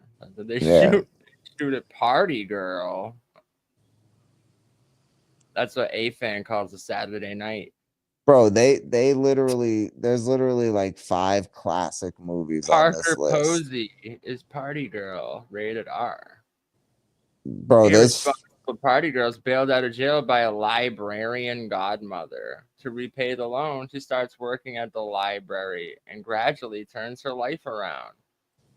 I want to see the opposite. I want to see the librarian horror. Not the not the other way around. Yo, Drop Dead Fred better not be on this list. It probably will be. Bro, I swear. I won't be surprised. Like, I wouldn't be surprised if like Nightmare on Elm Street 4 or something's on here. Nah, yo. 9 months. What was it? 9 months. Something about his longtime girlfriend's pregnant, so he pushes her down the stairs. No, I'm just who gives a fuck about 9 months? Living in Oblivion. Free Willy 2. The Adventure Home. All right, the first one was legit, but this is Wild Wild West. I ain't mad at that being up there. Nah, that should definitely. Aside from Selma Hayek, that movie should definitely be on there. Selma Hayek is especially man. Desperado and From Dusk Till Dawn. My god, Desperado and Dusk Till Dawn were her heydays, bro. What do you mean Hook? She's my favorite. No. Hook. Yeah. Bro, Robin Williams and Dustin. Bro, come on, man. Yeah, Bangarang. Rufio. You know what we need to do is get the names of the people, the critics who made this list, and we need to go to their houses like Jay and Silent Bob. Oh my god. And did you write that this is a schloppen fest that Bro, this is insane. This is an insane list. Yeah. That's one of Robin Williams' like better movies. Robin Williams has so many great movies, and that is one of the great ones. I didn't even know that was Steven Spielberg. Mo Money. Yeah. I mean, I liked that when I was younger, but like it was a little like I was a little young to be watching it, so I just thought it was cool because of like the the swears and the violence and whatever. But like a con man. I haven't seen it recently, so I can't. Baps. I don't even know what it is. What is it? 2 tacky homegirls moved to LA. Hold on. What was the one before that? Babs? Baps. Oh, I don't know that one. Baps. Magic in the Water. Don't know. 2 siblings find out a mythical aquatic monster and try to save a remote Canadian lake from being used as a dump site for toxic waste. Okay. Don't give a fuck. Yeah, that belongs on the list probably. Love Potion number 9. But you never know. I might watch every movie on this list. I know, like some of them are kind of got my interest now. I'm not gonna lie. And I'm gonna, and then if like most of them are good, I'm gonna fucking shit all over this IMDb list. We're gonna do it on an unscripted or something, or just a random live. Traces together. of Red. Jack sleeps with a waitress. Sold. I'm sold. I'm who's sold. later murdered. he I'm bangs sold. a waitress at bar 7, who's later murdered. DME Oh gets my God. arrested for the murder when they find GHB in his apartment. All right, relax, because I got A-Fan coming up and I got bars pertaining to those things. Did Jack's usual I'm lover just do kidding. it? Palm Beach detectives Jack and Steve investigate. Wacky twists follow. Okay. Jim Belushi. Oh, Jim Belushi. That's why it's fucking Okay. Well, Showgirl. Dude, the Showgirls is a classic. bro, I used to watch that movie when I was younger when I couldn't get a hold of porn. You know what I'm saying? Like, what year did that come out? 95. Yeah, so The I was scene fucking where they're 11. banging, the scene in the pool, it's like no humans could ever even have sex like this. Like she's just like whipping herself around. And it's like, Yeah. what the fuck, bro? Yeah, and they were really having sex in that movie. Every scene. Get the fuck out of it. I swear to God. You can look it up. She even says it in an interview. Oh yeah. Oh, that was supposed to be her like big break and like Yeah, get break her away. away from being seen as Jessie. Like, Yeah. no, I can do this, and she just like she was so stiff. Like her acting was just like Because she went from being like the sweet girl, you know, like the sweet girl that never cheated on her boyfriend and was always loyal and stuff, and to the stripper whore. Like from one extreme to the next. But what else do we... Look, Showgirls, then Striptease, which is like, is that the one with Demi Moore? Yeah. Which I also enjoyed as a kid, but if I rewatch those now, I'd probably be like, damn, these suck. Whoa, I don't even remember. Stripper and a single mother gets dragged into a dangerous situation after a congressman takes a fancy to her. A lot of stripper movies. Yeah. That's 3 in a row. Hopefully it isn't Congressman Gary Condon. Google gobble. One of us. One of us. Oh shit! I didn't kill my intern. What do you mean? All right, what else do we got on this fucking Specialist? I don't even know what that is. The Specialist. That sounds familiar, but it doesn't. Bomb expert she's involved with in destroying the mafia that killed their family. That sounds like it might be good. It's a Stallone movie. Okay, I've seen it. Sharon Stone. Oh yeah, I've definitely seen it. Okay. Dangerous Game. New York City film director working on his latest movie in Los Angeles begins to reflect the actions in his movie and real life, especially when he begins an affair with the lead actress, Madonna and Harvey Keitel. Oh shit, that might be good. That might actually be fire. Right, bro. That might be a fire movie. I'm gonna watch that shit. Does Madonna show her bush? Yo, after this live, text me that list. Text me that link for that list, because Canadian Bacon. Yo, I like Canadian Bacon. Yeah, John me too. Bro, I like that. That's a hilarious movie. I probably watched it maybe like 10 years ago was the last time, and I enjoyed it. Yeah, I haven't seen it in a minute, but John Candy's hilarious. Bro, I love 30 years old, I enjoy automobiles. When yeah. fucking with a mole and he fucking flicks a nickel to or a quarter. He's like, hey, here's a quarter. He's like, go downtown and have a rat and gnaw that thing off. Yeah. Yo, John Candy's the shit. Fucking Great Outdoors. Mm-hmm. I love John Candy, man. Uncle fucking Buck, yo, that's one of his best roles.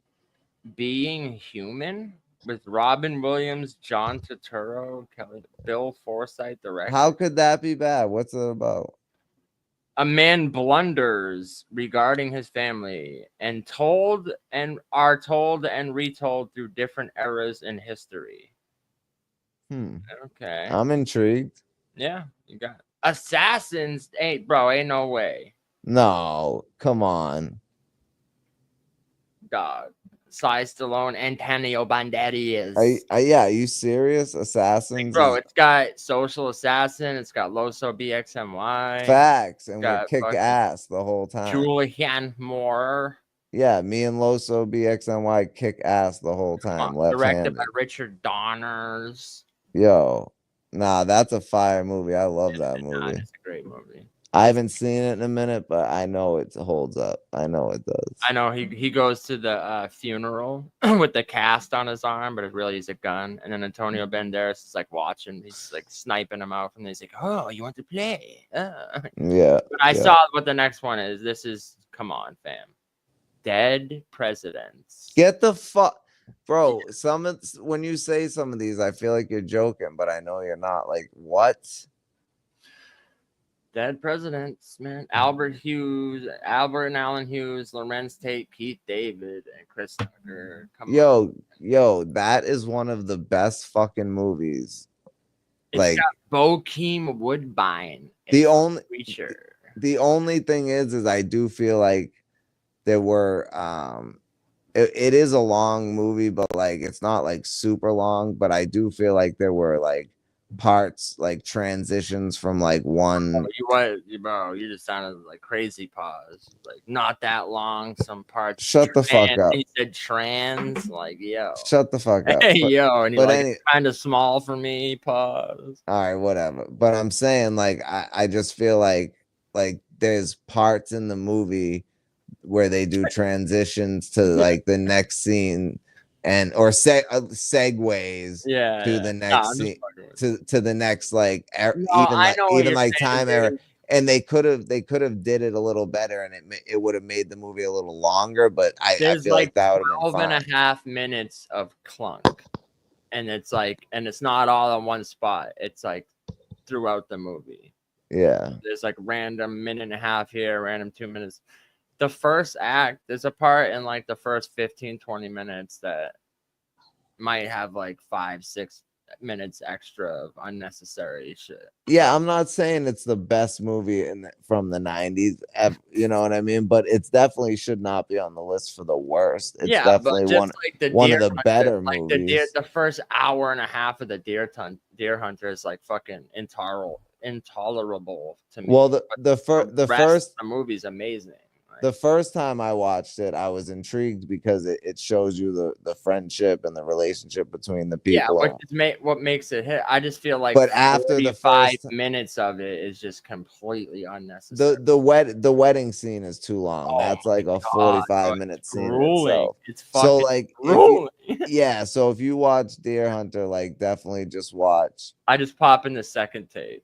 Yeah, but if you're watching on if you're streaming it or watching on like Blu-ray or DVD, just fast forward past like the wedding shit to where they go hunting. Yeah, and then you'll see them on the mountain hunting, and you just watch it from there. And that shit. Speaking of David Fincher, Alien 3, which I'm not mad at this being. I'm not mad at that being on the list. And I'll tell you why. Because David Fincher had a vision for this movie, and the fucking. What do they call it? The people, the studio fucking choned it out to the point where he requested to have his name taken off of it and shit after. Alien 1, classic. Aliens is also a classic, completely different genre. Alien 3, and knowing what David Fincher's done since then, I just know the vision he had for this movie was fire. Right. Obviously, David Fincher's got a crazy mind, yo. He's got a very creative mind, and he like he can do so much different shit. Like, dude, from Seven to The Killer, like those are two completely different movies, And I know he's done a lot of other movies, but like, there's just he just has so much reach. He can do so much. He's not a one-trick pony. Hey, Half Naked Women. Which one's this? Welcome Home, Roxy Carmichael. Okay, I don't care about this. And Jeff Daniels. Oh, maybe it's got. Yeah, maybe he's speaking too soon. Huh? Hey, maybe it'll suck, but nah, I'm gonna watch not all of them, but I'm gonna watch a good amount of them. How to Make an American Quilt. I'll pass on that one. Yeah. And number 50 is Jade. It keeps going, but you know. I want to see a few more. I just want to see if they. Mallrats. Nah, yo, what? Yo, I'm not. I hate Kevin Smith, but Clerks and Mallrats Bro, are Last classic Man fucking Standing movies. with Bruce Willis Last Man Standing is classic, dog. Are you shitting me that William Sanderson? Like, dog, stop it. It's fucking Walter Hill, dog. bro? That is one of the greatest fucking movies of like that time era. It really is, bro. Time era, and like it just, bro. Oh my god, oh man, run down 5 more just to see if we see another crazy one. No, it's funny now and then. My fucking girl for the past year and a half, every time she comes over, she's like, see if Now and Then's on demand. See, and I go through every single Hulu. I'm like, no, it's not on there. She's like, oh. Then the next time she comes over, she's like, see if Now and Then's on. I'm like, oh my fucking god. I'm like, at this point, I'm like, I don't even want to fucking watch this. Right. You know, it's like she's like loved it growing up or something. I don't know, but I've never seen it. Don't care. I do want to shout out a great movie from the 90s that is a good Irish movie. I'm not a fan of Tom Cruise by any means, but Tom Cruise and Nicole Kidman, Far and Away, bro. That movie is. I've still never seen the whole thing, to be real. Oh, Pablo, I put it on the VHS a couple times. I got like 12 minutes in, and I'm just like, ugh. It's, you know what? It is long, bro. And like, I promise you, once you get past like the first half hour, 40 minutes, you're gonna fucking love this movie. Look, Vampire in Brooklyn, Rocky 5. I'm not mad at being on there. Nah, I'm not mad at that. Yeah, bro, I hated the new Clerks movie. Bulletproof, Damon Wayans, Adam Sandler, The Mighty Ducks, dog. The first one? Yeah. Dude, all right, we're done with this list. And the second one. 3 Ninjas Kick Back? Nah, and 3 bro. Ninjas Knuckle Up? Well, at least the first one's not on there. It might be down. Yeah, I'd say if we keep going, I don't know. Not Powder. Powder. That was a cool movie. Home Alone 2, Ace Ventura, Pet Detective. Home Alone 2 was fire. Yeah, dog. A White Man's Burden, which is hilarious. This got brought up one day. Of course, they put that up there. The trailer for this, it's fucking. I still haven't watched it yet, dude. Things to Do in Denver When You're Dead. Stop it. Andy Garcia, Christopher Walken, bro. Christopher Lloyd too, dog. Christopher Lloyd too, bro. And others. I know. Yeah. There's mad people in that movie, bro. Man. Things to Do in Denver When You're Dead, bro. All of them. I saw that for the first time. I watched that, Usual Suspects, and 7 for the first time, all in the same night. I remember when my dad was trying to tell me about this movie back in the day, but he didn't know the name of it. He kept saying The Saint, because his name's Jimmy the Saint. And yeah. I remember every time I'm like, The Saint. I'm like, bro. And then when I finally watched the movie Things to Do and Done, I was like, oh, this is the fucking movie you've been talking about the whole time. I remember that because me and Roach were talking about it, and we were trying to tell Blaze, no, The Saint is with Val Kilmer, because me and Roach saw that in theaters together. So I think we saw it in theaters. But either way, we watched it together. No, I haven't seen the newest Clerks, dog. Yeah, nah, bro, it's not even worth it. It's just like Kevin Smith has totally sold his soul. Bro, it's all about Jumanji. It's good. I watched it recently. I'm not mad at it not having a crazy score, but Teenage Mutant Ninja Turtles 1 and 2. No. And 3. 3 I'm not mad at. 3 I'm not mad at. But yo, you know what? I don't even care about 2. I love 2, but whatever. But the first Ninja Turtles movie, bro, think about this. So all right, I'm gonna say this. When I was a kid in 1991, I was 7 years old, right? And I had already watched all the cartoons. I had all the toys, and then the movie came out, and my parents took me to see the movie, and it was like dark. It wasn't like the cartoon. It wasn't like the second one. You know what I mean? It was like dark, and that's why they made the second one like that, because they're like, yo, this is gonna be more commercially, successful and whatever. But the first one, bro, that movie, man, come on, that's crazy. Come on, it didn't even feel like a Ninja Turtles movie. It just felt like a badass fucking movie. I guess it's more than 100. I got to 100 is like Happy Gilmore, Black Sheep. So I mean, at this point, I guess we could take a final break here, and we don't need to talk about that shit no more. Yeah, so I just thought it'd be cool to go through and I'm glad you did, because I knew there was gonna be some movies on there, but I really didn't expect you to say like Basketball Diaries and Last Man Standing. Basketball Diaries is wild, but yeah, we got one more Bruce. We got one more Bruce Leaf track. This is one he dropped last week, I think, or a few days ago. But definitely go support Bruce Leaf. Go drop a like on these videos, and his newest one, Home of the Brave, that we played earlier. Go drop a like and a comment to get him in the algorithm. Run that. I had this one on the whole time. My bad. All right, it's our final break for the night. Theater on this one. You know that the silent. Crenshaw. Hurry, get all your men and send them down to 666 Shadowbrook Road. It's an old mansion. He's found the ambulance. There's no time. Who the hell is this? They shot his face. I'm a werewolf now. No, don't hang up. Well, hell, welcome to Sin City, where demons dance around with the face of Diddy. I'll free those trapped in captivity. Check out all these demonic activities. Evil lurks for a place of entry. The spirit wants to haunt your body's entity. This is spiritual imagery. You shouldn't want Santa coming down your chimney. If pagans don't believe me, I'm a wooden stake their religious beliefs. Set you on fire like Scarface from Street Beats. Running over with the team wearing metal cleats. Hell's heat can only be extinguished by me. Fire trucks and the ambulance squad are here to take you to your destiny. You got a meeting with the beast. Get ready for the greedy meat. Let Bruce Leaf prep your casket in an orderly fashion. I mastered the killing tactic, killing rappers. I told God I'd do it for no fee.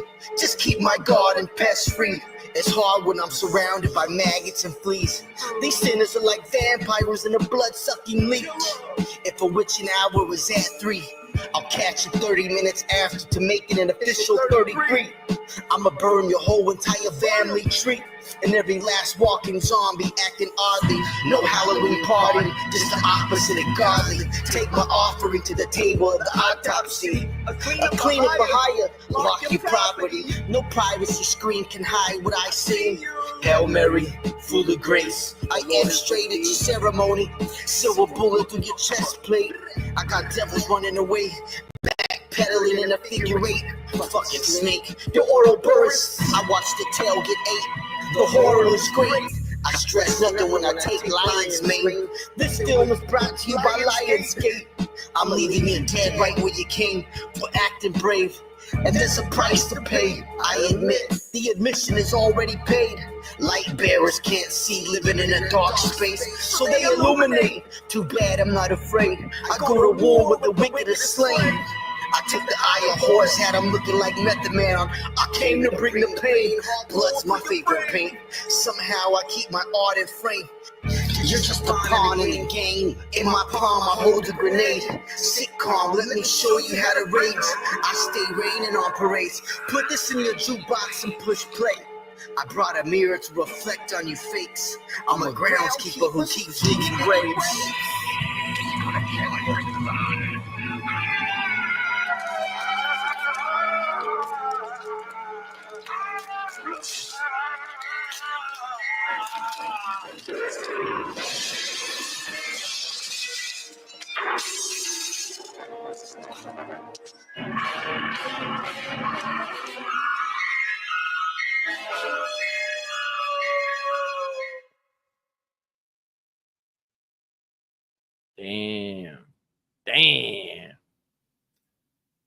Loose Leaf's done it again.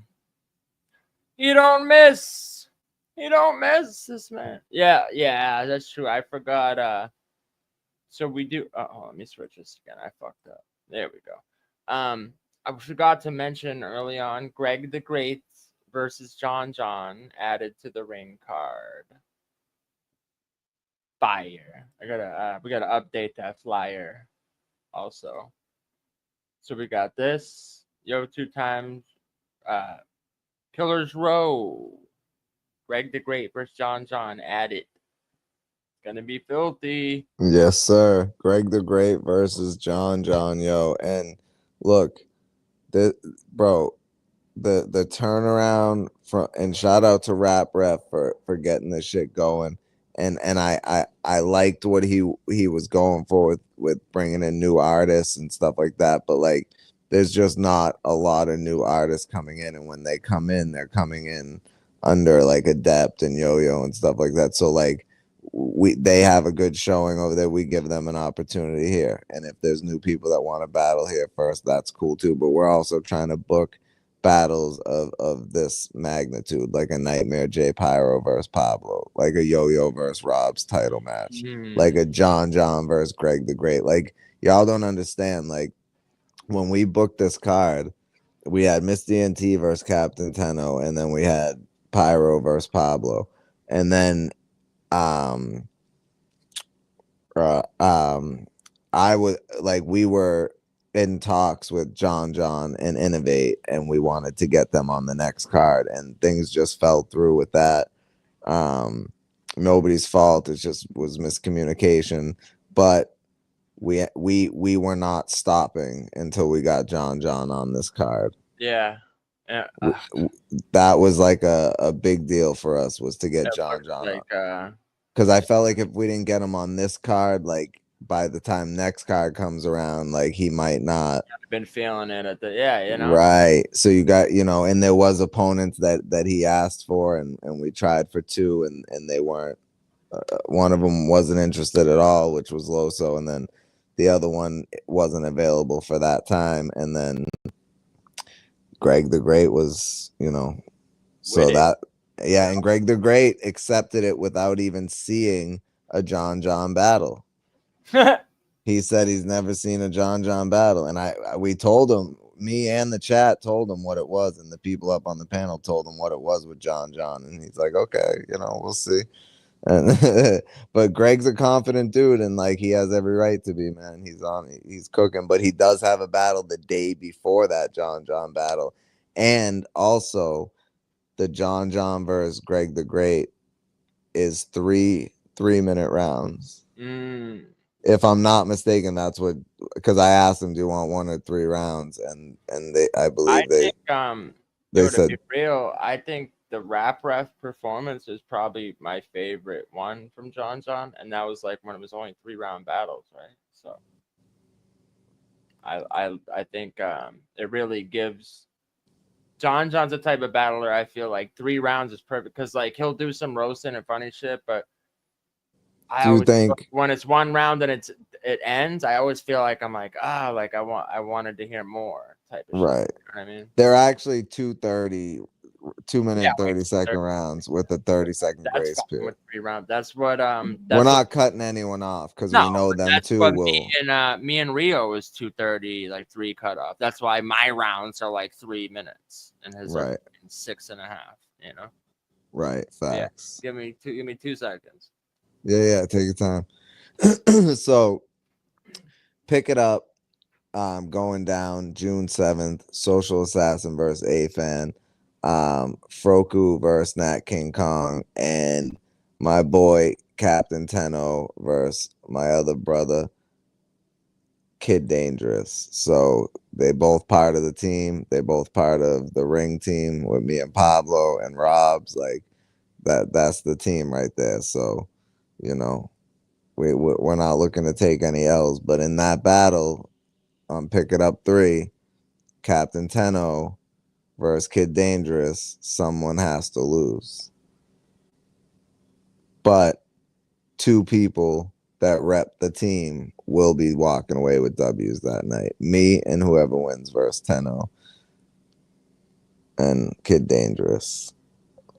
So, you know, and then, bro, this Killer's Row card, like, we really wanted a fourth battle, and I was like, if we can't get John the right opponent, like I'll probably battle Fresh Coast in like a freestyle battle, like 5 rounds or something. I don't give a fuck. Like that's what I was gonna do. So like maybe right. If I wasn't booked on this card, I would have done like some kind of beat, like quick verse, or at least I'll do a on beat, like something. Like I'll do a on beat, you know, or a freestyle with Fresh. And you know what? I think that will be a surprise. Fresh Coast, even you know, even if it's just like well, I talked to versus Bruce type of shit, or you know, they both drop on the, like, we give them the same beats and they do like 2 minutes of bars on a beat or whatever. It doesn't even have to be going at each other either. But right, yeah, I talked to Bruce and he's like,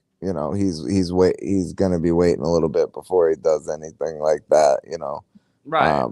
But it's not gonna be long. It's only gonna be like a month or so, you know, a month and a half. So like he's gonna be good, and I think that Bruce versus Fresh on an on beat battle would be insane, even if they're just rapping, like you said. That's what I'm saying. Like, even just to kick off the card, or like in between the battles, you know, instead of just like playing like tracks, like get that popping on. You know what I mean? Like, yeah. And me and Fresh might, you know, do a surprise battle on one of the next cards, doing a freestyle battle, you know. Yeah. And there we do have a surprise, like for one of the next cards. I don't know if it's gonna be the next one, but I think we should try to do it for the next one, Pablo. But we have a fire surprise battle. Yeah. For y'all, of two top fucking motherfuckers, you know what I mean? 2 real dope motherfuckers. You want to hear a funny joke? No. Okay. Oh. No, I took your place. Oh, I hate being on the right. Left-handed or good-handed. There we go. There we go. Chairs. Yeah. So the funny joke is, Rio was winning on the poll this morning. Not anymore, though. Not anymore. They're trying, though. I'll give them credit. They're trying. And I didn't even vote. And you're me neither. 57-43. I didn't even vote. Bro, it's crazy. Like, I looked, it said posted 8 hours ago. So that was like 3 o'clock in the morning, right? If it ties up, I'll vote. Motherfuckers are up at 3 o'clock in the morning signing into multiple accounts to vote. Yeah, that's crazy. So, okay, I just want to say this. I think this is funny.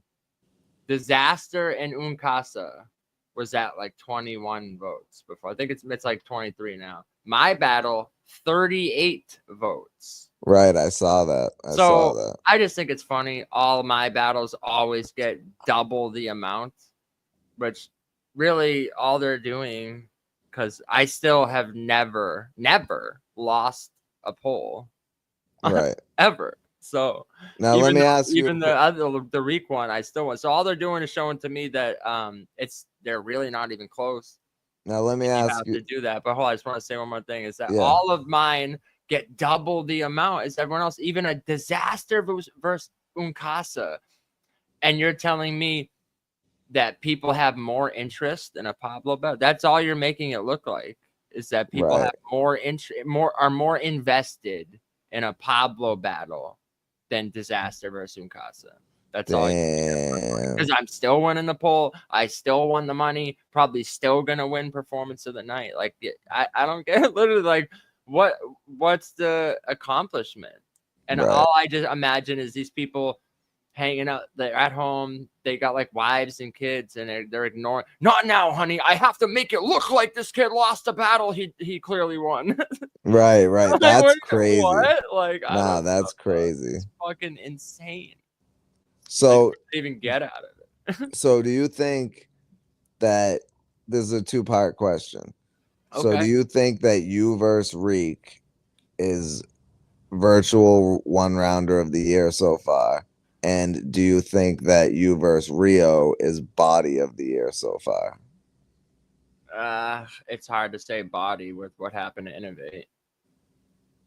That's true. Oh yeah, we had that You keep conversation.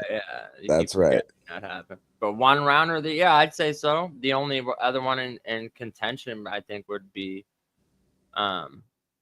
Reek and Greg. And I Right. think I don't know though, because I do feel like Reek's material for Greg was a little better, but I feel like my material for Reek was a little better than Greg's, and his round was like a little shorter. So I agree. No, I agree. So I don't know, but it's definitely up there for the best one rounder of the year, like top 3 one rounders of the year for sure. And Yeah. maybe not body, but like Clearest win of the year. Yeah, I mean at so this far. point, like one of the well now you got to think about it too. So it's like there's the Oompa Loompa and that whole squad. Now you got the other people, and the fact that what just happened on my channel the other day, and because they couldn't flip me, now they're trying to like punish me, and there's that whole squad of people. There's literally they call themselves a squad. Right. So there's literally And but you know what's crazy? But there's always been a movement. There's always been a movement. Listen to this though. Make it look like trying to hate on Pablo. But yeah. Yeah, but listen to this. All your like the people that really support you, none of them have like alternate accounts, and we're just voting on one account, and you're still winning. That's what I'm saying. So it's like, bro, like the hate is real, but like the hate doesn't outweigh the love. Doesn't outcome that was my point though. So when I was saying before, on the last one, I was making the point. I was like, yo, honestly, the fact that it is even like 50-50, because that one person was like 57 for that 43, that's not even close. And I was like, what do you mean? That's mad close, especially when you take into account that people voted multiple times against me. What are you talking about? Yeah, and, man. I think, but all this is showing me is that the Reek poll wasn't really close either. Mm-hmm. Because that one had 40 votes. And if the Rio battle, which is clear as day, bro, it's like 38 votes, right? And it's like 55-45. It's on 10 Rock's community post. Yeah. If it's 40 people voting, right? And it's like 55-45. That means that there's like you can't find 14, 15. You can't find 16 people that said Rio won. You can't. Go to the battle itself. Go to any stream where they're playing it. Look in the chat. Look in the comment. You can't find 16 people that are actual humans that are like verified accounts that have even commented or that will stand up and say, yes, I had Rio winning. You can't. There's not 16 people across all platforms. Never mind just that are all subscribed to one channel that has 250 subs. You're gonna find 16 people there. Like, stop it, dog. Stop. Like, y'all make it. It's just like, who are you saying about the subs? I'm talking about 10 Rock. He asked me where it was. Yeah, he's only got like 252 or something. So that's what I'm saying. It's like, dog, really? So nowhere else can you find anyone that has Rio winning. The likes don't even match. There's only like 4 likes. Right. And I was saying this recently, which I'm glad, that's not the only way they keep into account. But that's the thing. It's like, it don't even mean anything, because they still can't even get me to lose on a rigged poll. Right. Yo, and Rob, It's you're crazy. right, bro.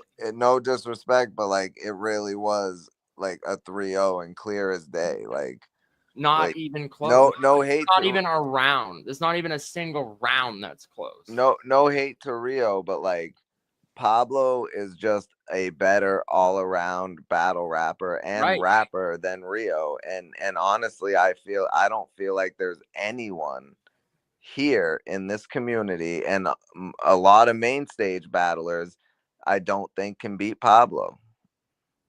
Yeah. I would put my money on Pablo But against like, there's not one person that clicked that fucking button that can tell me a single bar he had in any one of those rounds. Nah, bro. So it's like y'all aren't even. That's what I was saying, and it's like I wasn't even trying to disrespect like Reek when I was saying it last time. I was like, some of y'all aren't even Reek fans. You're just Pablo haters, and they proved it this time because I'm like, I know y'all aren't Rio fans. I know you're not a Rio fan. You're just a Pablo hater at this point. It's like, what the fuck is wrong with you? Like, shout out B702. He just some of y'all are what like. Y'all are what fucking ruined battle rap, bro. Mainstream battle rap. Like, you can't objectively, like, bro, even if it's a battler I don't like, I can acknowledge, like, when someone wins, someone loses. Like, I've never in my life felt the need to be like, yo, let me sign in here. Let me sign now and go to this account so I can try to make it look like this person won because fuck that. And literally in their mind, it's like, I'm bad for the culture. But ironically, the shit you're doing is like, you are the cancer of the culture. As much as they try to call me like culture vulture, cultural appropriation, it's like, bro, you are literally the cancer in the culture. And you reveal it every time. And, you know, and I agree with what you said. Honestly, at this point, it was funny because I was watching someone, they were like reviewing the battle. And during my second round, there was a handful of people like, this ain't it. This ain't it. This is trash. I was like, my second? Nah. And I really think a few people were trying to give him the second, I think, like for a pity round. But bro, there's no way he took that second round. I saw a lot of people saying your second was their favorite round. That's what I'm saying. So I'm like, I know, like, not everyone's gonna like the same shit, but there's like 50 different people that told me my second was their favorite round. Right. And I just, like, honestly, at this point, that term, this ain't it. Like, that term at this point just makes me go, okay, bro, like, what is it? Right. What is the it? Because whether it's bars, whether it's rapping, whether it's performance, like, people just say that now. Like, this ain't it. Like, what's it? Right. What's it to you? What's it to you? Because I don't get it, because it's like, doesn't everyone like jokes? Everyone likes humor, right? Pablo, everyone likes comedies, right? Did you watch Yo-Yo's breakdown of that battle? No, I didn't see that one. So it's on his new channel, the Bar for Bar channel. Did you subscribe to that? Yeah, I'm subscribed. I just didn't get a chance to watch it. Dude, watch it. Trust me, because Yo-Yo, like, he even says like even like right off rip in the first round, he's like, he pauses at one part that like I felt like I really loved, but I felt like some people might not really fuck with it. But like he paused it, ran it back. He's like, yo, Pablo, not only Pablo's wordplay, but just like the way he puts his words together and carefully, like, bro, he was showing hella love. Yeah. And so I wanted to just say, like, I really do think it's a thing of, like, you know, we talk about it a lot in battle rap, in virtual anyway, right? When there's no reactions, sometimes people are like, oh, that didn't hit, because there's not a person going, oh. But humor, especially, for some reason, jokes, like, I'm going to tell you right now, because I've done it in front of crowds. If I did that second round in front of a crowd, the entire crowd would be dying laughing. Women included, women that are just there at the event that aren't like, you know all about bars and shit.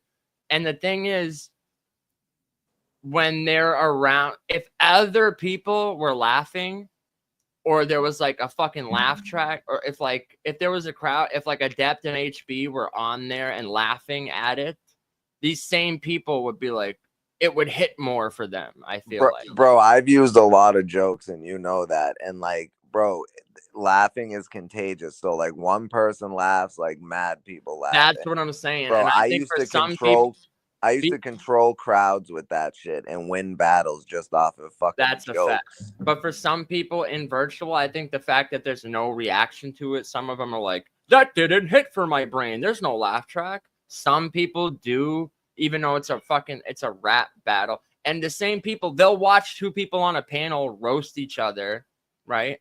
They'll watch someone roast someone and die laughing and they're getting jokes off. But then in a battle, when someone's roasting someone and making it rhyme, they're like, this ain't it. It's like, what? Like, I don't know, man. I don't know. But then you can't please everybody, so you just write for yourself. Like the shit I wrote for A-Fan, you know, it's like the jokes are not just funny, they're also fucking bars. Like, you know, like. And there was one person, I don't know who the fuck they were, but they were like critiquing the battle, and this one person was like, yeah, shout out to Pot. And it was crazy too, because someone's like, oh, I didn't see it. I'm probably never gonna watch it. Should I watch it?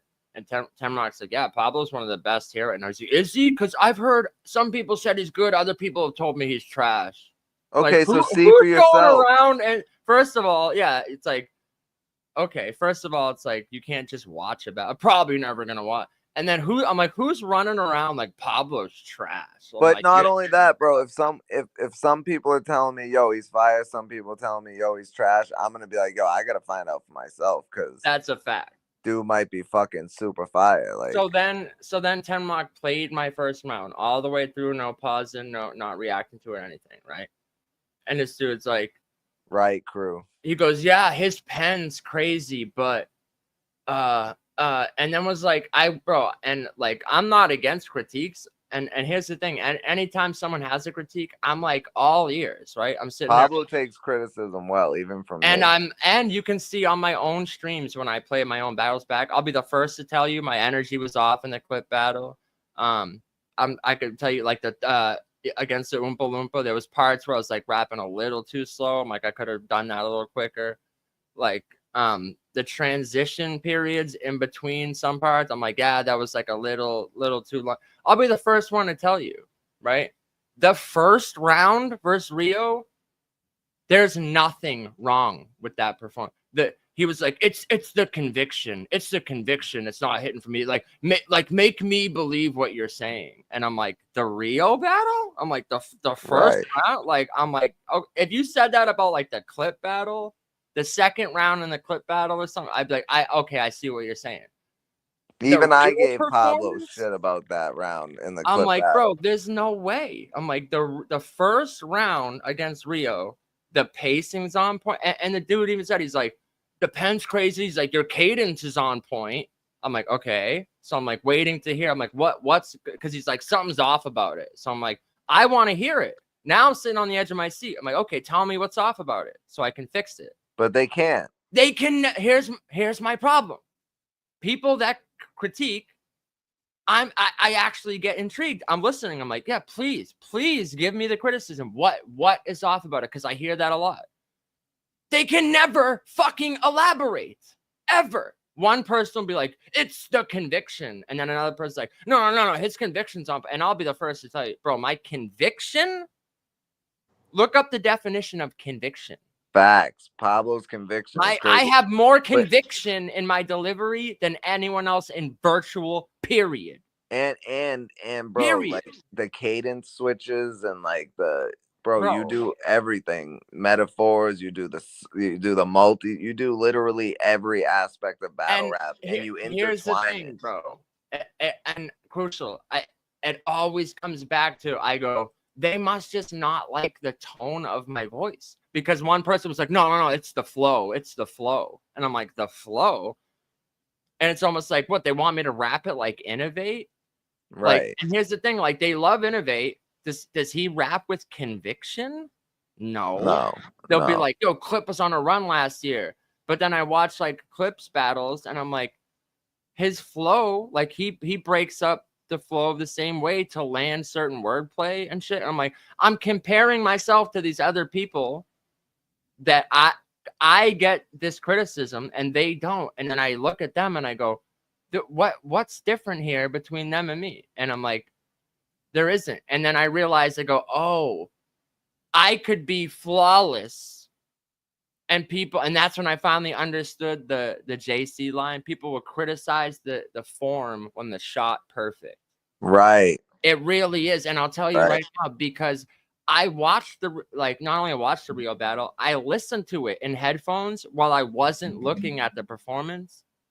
Just listening. The audio, I'm like, the flow is on point. The conviction's off. I'm like, what the fuck are they talking about? And then it's not that I'm like mad at the critique. I'm mad because they can't fucking elaborate. Tell me what's off about it.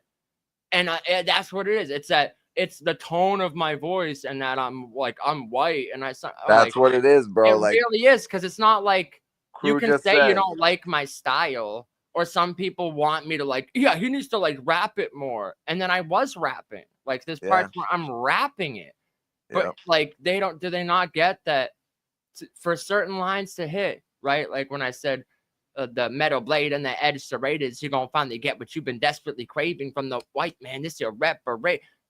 You have to pause and say, damn, that was innovative. Like the way I land the add-on, the dry sarcastic, like you can not like the style, but the style that I'm doing was executed flawlessly.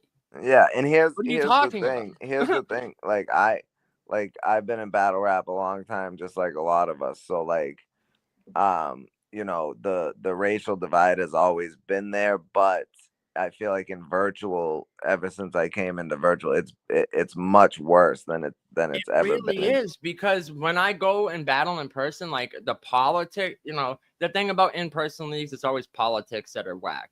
Yeah. But the thing about virtual is that it's like it really seems to always come around to like rate, and I'm like, really? Like it's fucking kind of whack, to be real. And I don't let it bother me, but it's just like. And like I said, if you went to a different battle and you're like, yo, this round in this battle, your energy was like, it's crazy to me. The same people that were praising my Trade-O performance, which I just watched again recently, to me, if you said your conviction, your energy was off in the Trade-O battle, 100% agree with you. I felt like monotone, like flat, because I was sick. I can hear it.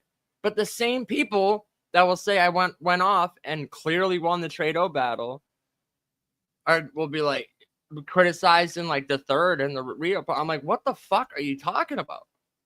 What are you talking? I'm like, I don't get it. I'm like, the one thing you can't say I didn't have in my last like 3 performances is conviction. What? Got a special plot for the chief, like an ancient burial ground. Like, nah. I have more conviction than anyone else that battles in virtual. Anyone. I agree.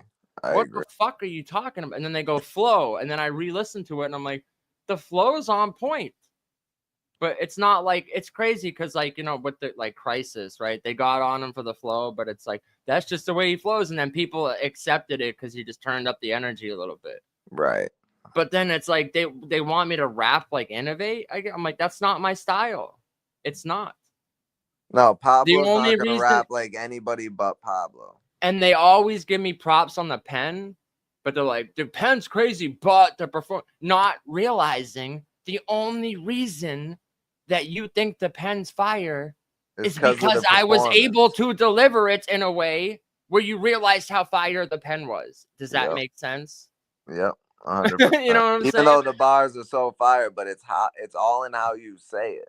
Real, like literally. Like, you could write the dopest triple entendre, but if you don't say it right, and you don't think I want to just rap and not like pause more and give and not have to say the word. Yeah, I wish I could just rap it like this and just fucking keep going and not even have to think about it. Like, I wish I could do that. If I did that, no one would get what the fuck I'm saying. Nobody. I'm telling you. I promise you no one would get it. No one would get a single fucking word. But they'd be like, but it sounded cool.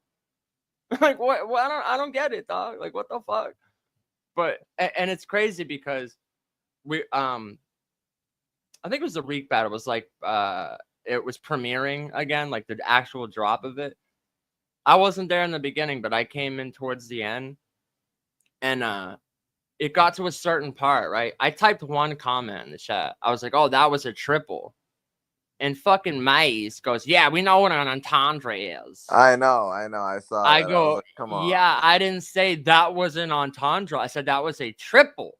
Right. Just because you know what an entendre I feel like doesn't mean like you could have just thought it was a double. Most people that heard it might have just thought it was a double. I was just gonna say that. Like, I was pointing out how it was a triple. Yeah, because when I heard it, I was like, most people. I try to be cool with dude, but like, I get why so many people like fucking mate. Like he really, it's like not that he has no chill. It's like, bro, he has like no self-awareness. I feel like it's like yeah, like I fuck with Maze. I have no problem with him, but like he like sometimes he does be wilding for sure. But it like that like it didn't, like I said, it didn't like bother me because I was sitting there and he's like, oh, and then the dude that was giving the criticism, he's like, oh, you know, he's probably gonna be. I'm like, I'm not mad. I'm like, I don't mind criticism at all. Not like I'm sitting there. I'm like, I'm still waiting to hear it. To be honest, you just said something was off, and then you couldn't even elaborate on what it is. Right. So I'm like, I'm still waiting, to be real. But then the dude went on for 15 minutes about how he's friends with this battle rapper and this battle rapper, and and I know all of them, and I'm like, oh, okay. So this dude's just like riding his own dick about the friends he has in battle rap and how he keeps it real with I'll tell Arsenal to his face he lost, and cool. And that's when it made me realize, like, oh, you're holding me to the same standard as everyone else. Even you know, it's funny that you say that because not to cut you off, but I when I saw Arsenal at Massacre 1, it was the first time I ever met him, and it was during that time, like the Rebel never lost. And I was like, yo, what's up, man? And he's like, hey, what's up? And I was like, yo, I fuck with you, bro, but the Rebel has lost. And he gave me a look. He gave me the ugliest side eye, bro. Mm-hmm. But it really is that, because there's no way you can watch, like, especially like I said, the first round versus Rio. There's no way you can watch that and tell me the conviction is what's missing, or it's like, no, you just don't like the tone of my voice. Because did they say that about Sharon? Did they say Sharon lacks conviction? No, and he says the shit way nerdier. Bro, and he says way fucking more gangster shit than you. Like, I know. So I'm like, when somebody's like, make me believe what you're saying, I'm like, what are you talking about? Like, I had just like gun bars the whole time. I'm like, what are you like? I don't know, man. I don't like I said, I'm open to critiques, but then like, it's like motherfuckers can never elaborate. So I'm like, if there is something that you're noticing that's off and you can't even articulate it well enough to give me the critique, then your opinion don't really matter to me. Because even if there was something you could point out that I could fix to get better, you can't articulate it well enough for me to be able to fix it. So you might as well just not even give the criticism. To me, at least. You say whatever you want, but don't say it to me like you're helping me if you can't even fucking articulate it. You know, because at the end of the day, it's like, you just don't like the tone of my voice. That's literally all it is. Like, I agree. So I don't know, man. Like, you know, but then, you know, then I just look back at like, I see a poll that's like, are you kidding me? It's like, bro, really? These people spend their time doing this. And then I see a handful of people that are like, no, this ain't it. This second round ain't it. Like, I'm like, what? You don't like jokes? Like, okay. And then someone else watches the first, and it's like, yeah, his pen's crazy, but it's off. Something about the delivery, and it's the conviction. I'm like, okay. That's when I went. Notice how no one has anything to say about Rio's performance. Right. At all. Facts. No one's like, oh yeah, fucking this or that. Like. But I highly recommend watching the breakdown of him. I will. I'm just saying, like, that's when I realized, like, oh, yes, another example of when you're that dude and you're that good, people will overlook your opponent, everything they do. They could not have conviction. They could their flow could be up there, could have filler, and people will overlook that. You could literally 30 someone. 30. Clear as day, 30 them, and the only thing they have to say about it is pointing out your round. No, you didn't have conviction in this round. This second ain't it. Even it's like that to me just goes, okay, like I'm literally being held to a higher standard, and guess what? I'm not. It's not like, oh, well, it's unfair. That just reinforces to me that I'm the GOAT. Yeah. That I'm the fucking GOAT. Agreed. Or else you wouldn't have, like, you can't 30 someone and then have people only focus on your rounds and try to guess what? And here's a little like this, to wrap it all up with. If people want to know where the Pickasso shit came from, it's not because like I didn't used to watch battles like that. I didn't used to watch battles and nitpick everything people said. It started out as like a breaking the fourth wall troll, because that's genuinely what people have done to me every time I battle. Facts. Every time I battle, people are like, well, this scheme here and this work. Bro, I swear to God, I've never seen it happen to anyone else the way it happens to me. Every time. Nah, that's a fact. I agree. It was crazy. Like people would nitpick every little fucking thing I did in a battle, everything I said, even though everyone knows now the pen's crazy, right? But they would even be like critiquing my pen and shit. And I'm like, what the? I think that's why I started doing the nitpick to other people. And guess what? When I do it, it actually makes sense. I make relevant points. I point out things that I'm like, really? You could have done this. You could have got that better. And look how fucking mad people do when I do it and there's actually some merit to it. And it's like, oh, wow, it's funny, isn't it? Because y'all motherfuckers are nitpicking my shit the whole time, son. Like, it literally started as like a troll just to show people like that this is what you've been doing to me the whole time type shit. Yep. Oh, fuck. Salute to Greg the Great in the building again. Greg the Great versus John going down July 20th on the ring, Killers Row. Yes, this card is so fire. It's got 4 amazing battles, 2 dope fucking up and comers, 2. Well, ENT's not really up and comer, but 2 dope, newer guys, and then we got 3 fucking solid ass battles, and one of them's a title match. So that's a fact. And we gotta Greg, I'm gonna hit up Yo-Yo and I'm gonna have him add you versus Yo-Yo to the John to the flyer. So this card turned out to be like, especially like since the last one was just Tazlo versus Sick and it didn't go the way people expected it to go, and then we had the most money, like there was $260 went to the winner of that battle. So and shout out to Sigmosh because he put $100 of that back into the ring pot for the next event, which was for this event. So shout out to that. But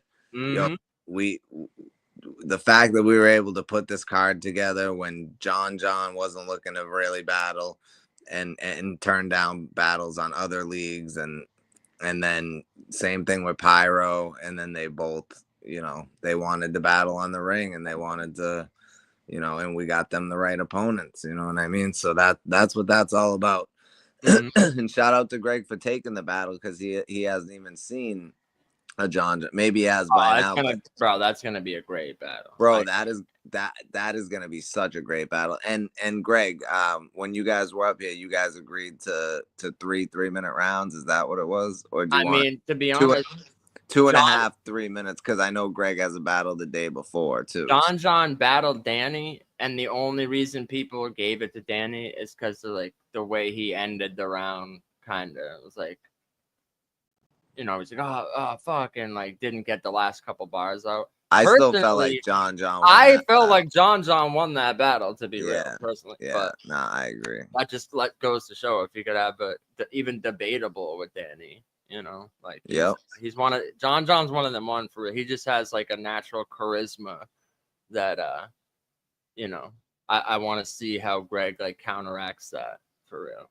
And we don't see John in three rounds as much too. So I want to see like, what he does in the different rounds and shit too. Like I'd like to see John get into some different bags, And I think we know he can be funny. We know he's got good like. And I think John was the one who said, because I was like, do y'all want 1 round or 3 round? And I think John was the one who said, Greg said 3, and then he's like, yeah, 3. Yeah, and then I said 3-minute rounds, and and they both. Someone said yeah, so I don't know if John really wants to do 3 minutes, but like I think 2:30 is perfect, especially since Greg has a battle the day before. But also, you got to take into consideration too. Everyone's just to end it on the Rio battle shit, right? Take into consideration too that some of the material I like finished putting together the night before and the day of that battle. Yeah. That was. Yep. No, that's a fact. Pablo, I watched Pablo. I was at his crib a few times with him while he was writing his shit, and he changed it like mad times. Mm-hmm. And then by the time I heard it the day before the battle or the day of the battle, it was different from what he had been spitting. It wasn't different. It was just like stuff that we had discussed, like, oh, maybe cut this out, keep this. Mm-hmm. It changed a bit, and it ended up just, I was like, yo, that's it. That's the one. Right. So that's what I'm saying. It's like if I can fucking finish putting the round together like an hour before the event and still deliver it that good. That's why it's like, like, come on, son. Like, what do you think I'm gonna do in a 1-rounder and like more than a month from now? and I love that. I didn't want it to be a 3-minute 1-rounder because it's you versus Pyro, and who knows when we're gonna see Pyro again. Yeah, and, no, I'm rapping for at least like 5.5, 6 minutes straight up. Yeah, and I'm sure Pyro will too, and we're not gonna cut y'all off. And this is gonna be one of them fucking ones. I promise you. This event, I feel like not one person is gonna disappoint. They better not. No, they better not. Or they're getting fucking booted. Well, Robs has a lot on the line. Yo-Yo has a lot on the line. You and Pyro have a lot on the line. Tenno definitely has a lot on the line, and I don't think Miss DNT wants to lose to somebody. Building right now, Mr. Oh, shout out Miss DNT. I was gonna say I don't think he wants to lose to somebody who only has had one battle. You know what I mean? So I feel like, but I'm sure we're gonna get money on the floor for battles too. Oh no, there'll be money on the floor. Like, I know y'all got paid up front and everything, but like there'll be money on the floor for at least the title match and Captain Tenno versus Mr. ENT. The other, like John and Greg, I'm sure the fans will want to. Yeah, they'll, like I said, I think match. there'll be money on the floor for for 3 of the battles and not for the main event, Pickasso, and because that's not being judged. So yeah, so you can just give it to me. But nah, but what we'll do is we'll split up the pot. Obviously, we want the most to go to the winner of the title match. You know what I mean? But we'll make sure everybody, walks away with something after the battle. So yeah, that's a fact. The community's really good about donating, and especially, since it's so far away, we got plenty of time, and they've donated a lot of money to lesser battles. So, yeah. Basically, because of come on, bro. No right, one really. To a fucking listen, bro. No one was donating to a fucking trash Low Flames battle if it wasn't for us promoting it. Right, it was really to support us. You know what I mean? Yeah, that's a fact. So, a good way to give back to the fans is by not booking trash battles like that. Oh yeah, that's right. There's a stipulation. If Greg loses, he has to battle Maze, and then if John loses, he got to battle Danksta. That's fire. That's crazy. Fire. I like the stipulation even more. Like, if I lose, I'm forced to battle this person. Yeah, I like that shit. That'd be like me and like, bro, if I lose this battle, I'll battle fucking Christ. A fan. Oh my god. Nah, I might actually even have fun writing, because I say all the time about how fans are like, what's wrong with battle? You know how I did the against money? Money is to blame for what happened to the sport, and then Trey Doe, I had that whole scheme that was like the golden age, those days are over. I would have a whole scheme about how fucking the fans fucked up battle rap and Twitter Spaces and shit, and bring it all around and be like, that's why a fan shouldn't fucking have a say in this culture. You know what I mean? Like, all right, chill.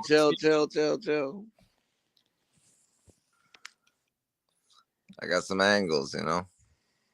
Yeah, that's what your mom said. But I'm telling you, yo, like after this battle, you're not even gonna want to battle A-Fan because there's nothing you're gonna be able to say to him. No, I never said I wanted to. I'm just saying. But I think like you'd have to battle Liu Kane. Oh my god! If you lose to Pyro, you got to battle Liu Kane. Do I have to? I have to? Yeah, and I'm gonna be. That's a quote. That's a Liu Kane quote. Yeah, do I have to? Do I have to box it that? I'm gonna no comment on my last opponent. Shout out to, yo, Miss DNT. I got you in a couple of my bars. ENT. Obviously not dissing you, you know what I'm saying, but I got you in a couple of my bars for sure. You couldn't get past the GTG. All right, hey, I'm gonna mute you, motherfucker. Chill. That's the fucking A-Fan bar. What are you talking about? Well, maybe I'm flipping it. Yeah, well then you just gave it away. Chill. You sounded like Jack up here, giving away. No. Jack literally spit 2 bars that like were very similar to what I had for Crisis. Bro, like, sometimes I'm ready to fucking mute Jack in the chat. When I was going up against fucking Oompaville, there's so many coming with these money bars, and then he'd be like, if the branch is in the trunk, I'm like, bro, I'm gonna fucking mute you in 2 seconds. But nah, I'm actually really excited for Mr. ENT versus Captain Tenno. I think that's gonna be a solid fucking battle, and it's gonna be a great battle to open up the card. But yeah, if Social loses to A-Fan, he got a battle. If I lose to A-Fan, bro, I will never battle again or do comedy again or do anything creative again. Why would you even put that energy out there? I'm just saying that's how confident I am. But nah, look, I'm not. And you Jack actually a loser loses their soul match. Listen, man. June 7th, bro. June 7th. Yeah. Oh yeah, yeah, absolutely. So we'll do the live event, and then Pablo will do his thing with the edits, and then we'll drop the battles for sure. Yeah, 100%. Yeah, and I'll hit you up too before I like do any crazy shit with the edits and shit. I'll show you what it looks like and ask you like, oh, any particular preference of whatever, like how you want your fucking name to look or drop in from the ceiling or fucking before I add anything on it. But yeah, shout out to Jack. Definitely that battle's not happening. I rock with Jack too much. He was getting a little too full of himself at one point. It looked like I might have to battle Jack, but damn. I think he's calmed now. Calmed down now. He was heavy once in the drugs. Yeah, I'm also doing a dance battle with Jack. Dance. Footloose. Oh yeah. But on that note, what do you think? Yeah, I think there's Ajax. Ajax from the Warriors. Celtics are down by 3. They've been winning the whole game, but like we're down 3. Jinxed them again, dog. You jinxed them again. I didn't jinx shit. It's the beginning of the 4th quarter. We got this shit. We got this shit. I'm not even stressing it. But yeah, man. So A-Fan versus Social Assassin going down June 7th. I'm ready. I hope he's ready. That's that's all I gotta say. Hopefully you can be friends after. Well, we haven't really been like like really going at each other. And I've been telling him like, yo, bro, I really hope you do great. Like I do. I hope he does good. Like I don't want him, and I mean it. So like I'm not trying to. He's already got enough pressure on him with his first 3-round battle. Damn. Battling me, being the main event. There's gonna be more money on the floor than there was for his other battle. Like a lot more. So, you know, I know it's a lot for him. You know, so I don't want to add any extra pressure. Cajun No salute. pressure. No pressure. No pressure. Two rounds down, Rio. No pressure. Bro, come on, fam. But yeah, man, if you just coming in here, definitely run this episode back, because this was a great episode. There was a part in the middle where we were playing some comedy stuff, and but Adept went live at that point. But we definitely all the way through we had a solid episode, and we implemented something new to the show that I feel like people are really gonna rock with. So and if they don't, they can just skip it on the watch back. yeah. You can just skip it on the watch back. That's a fact.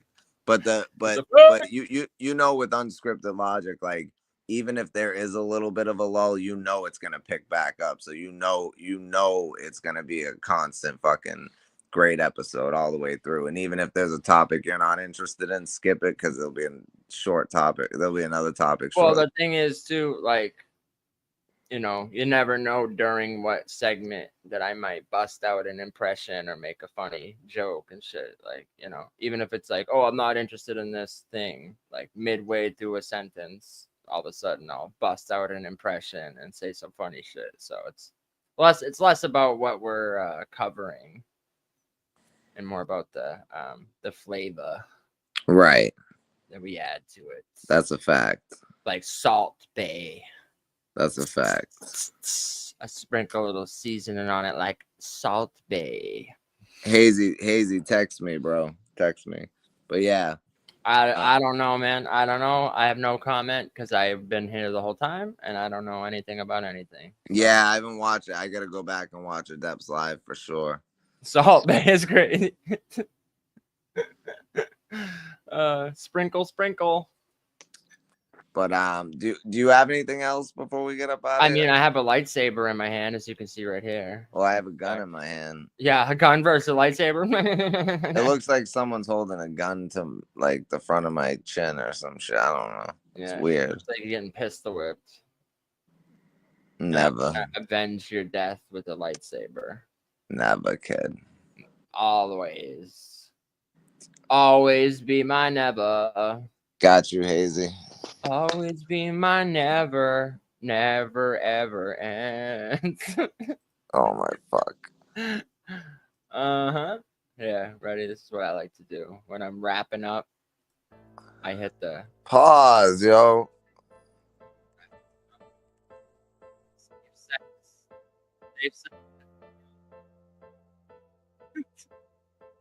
Play the theme song one more time before we get out of here with the video. I will. But I usually like to wrap it up with a little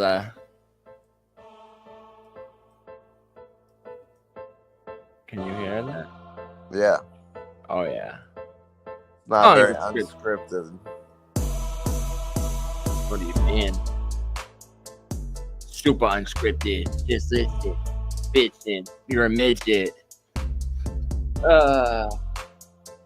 Green light to swing like a Jedi Knight. Nah, it's dope. And I just might on a Wednesday night. What's your top 10 least favorite 90s movies? Bro, yeah, yo, if you weren't in here, run this back. We went through like a list of IMDb's worst 90s movies, and you guys are gonna be pissed by some of them. Trust me. It's insane. Some of them deserve to be on there. Some of them we haven't seen, but there's some on there that it's like, what the fuck? Major Pain, like Damon Wayans and the Ace of Spades. I say some crazy things. All right, run that shit so we can get up out of here, because I gotta finish watching this. I'm about to run the fade. Better run me my fade. I will run you your fade any fucking day. Like a barber downtown. Run me the fade. Okay. Two time for the two time. This shit's fire, y'all. Trust me. God damn, y'all. We gonna do this the unscripted. What were you gonna say? Pablo's gonna fix the levels for next week's episode, but it's this still fire. This was a rushed edit. Today. Yes, but We gonna do this the unscripted logic way.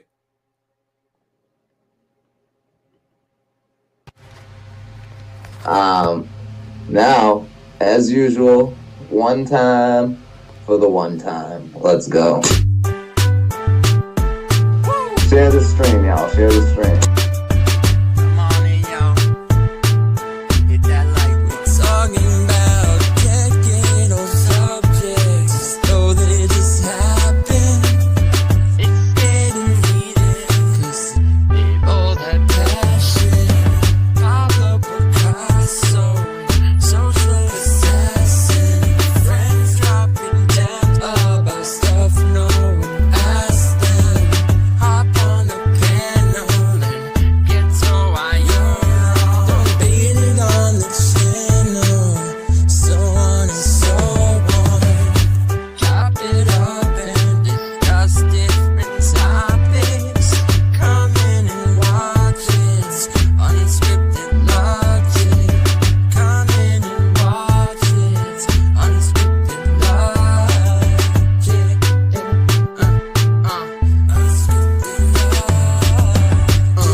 Every Monday from 6 to 9, we get perspective from different minds. And if you're not on my side, I can change your mind if you give me time. But while you're here, you should hit the like, 'cause we keep it raw every Monday night. Nah, bro. No, I'm fucking telling you. Oh my god. You don't know a goddamn thing. Are you serious? You're out of your mind. Exactly. I can't fucking believe this. Oh, please. Get the fuck up. Get the fuck up. That's ridiculous. Shouting on goddamn thing. You don't know what the fuck you're talking about. Really? Yeah, okay, bro. What? Fire. Uh, Fire. So yeah, that's we gotta fix some of the. Pablo just dipped out. But yeah, he's gotta fix some of the levels, but we're gonna get this shit back going.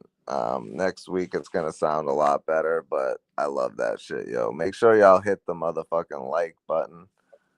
I don't know what. So yeah, you got anything else? Aside from make sure y'all run this episode back. There was a lot of dope shit.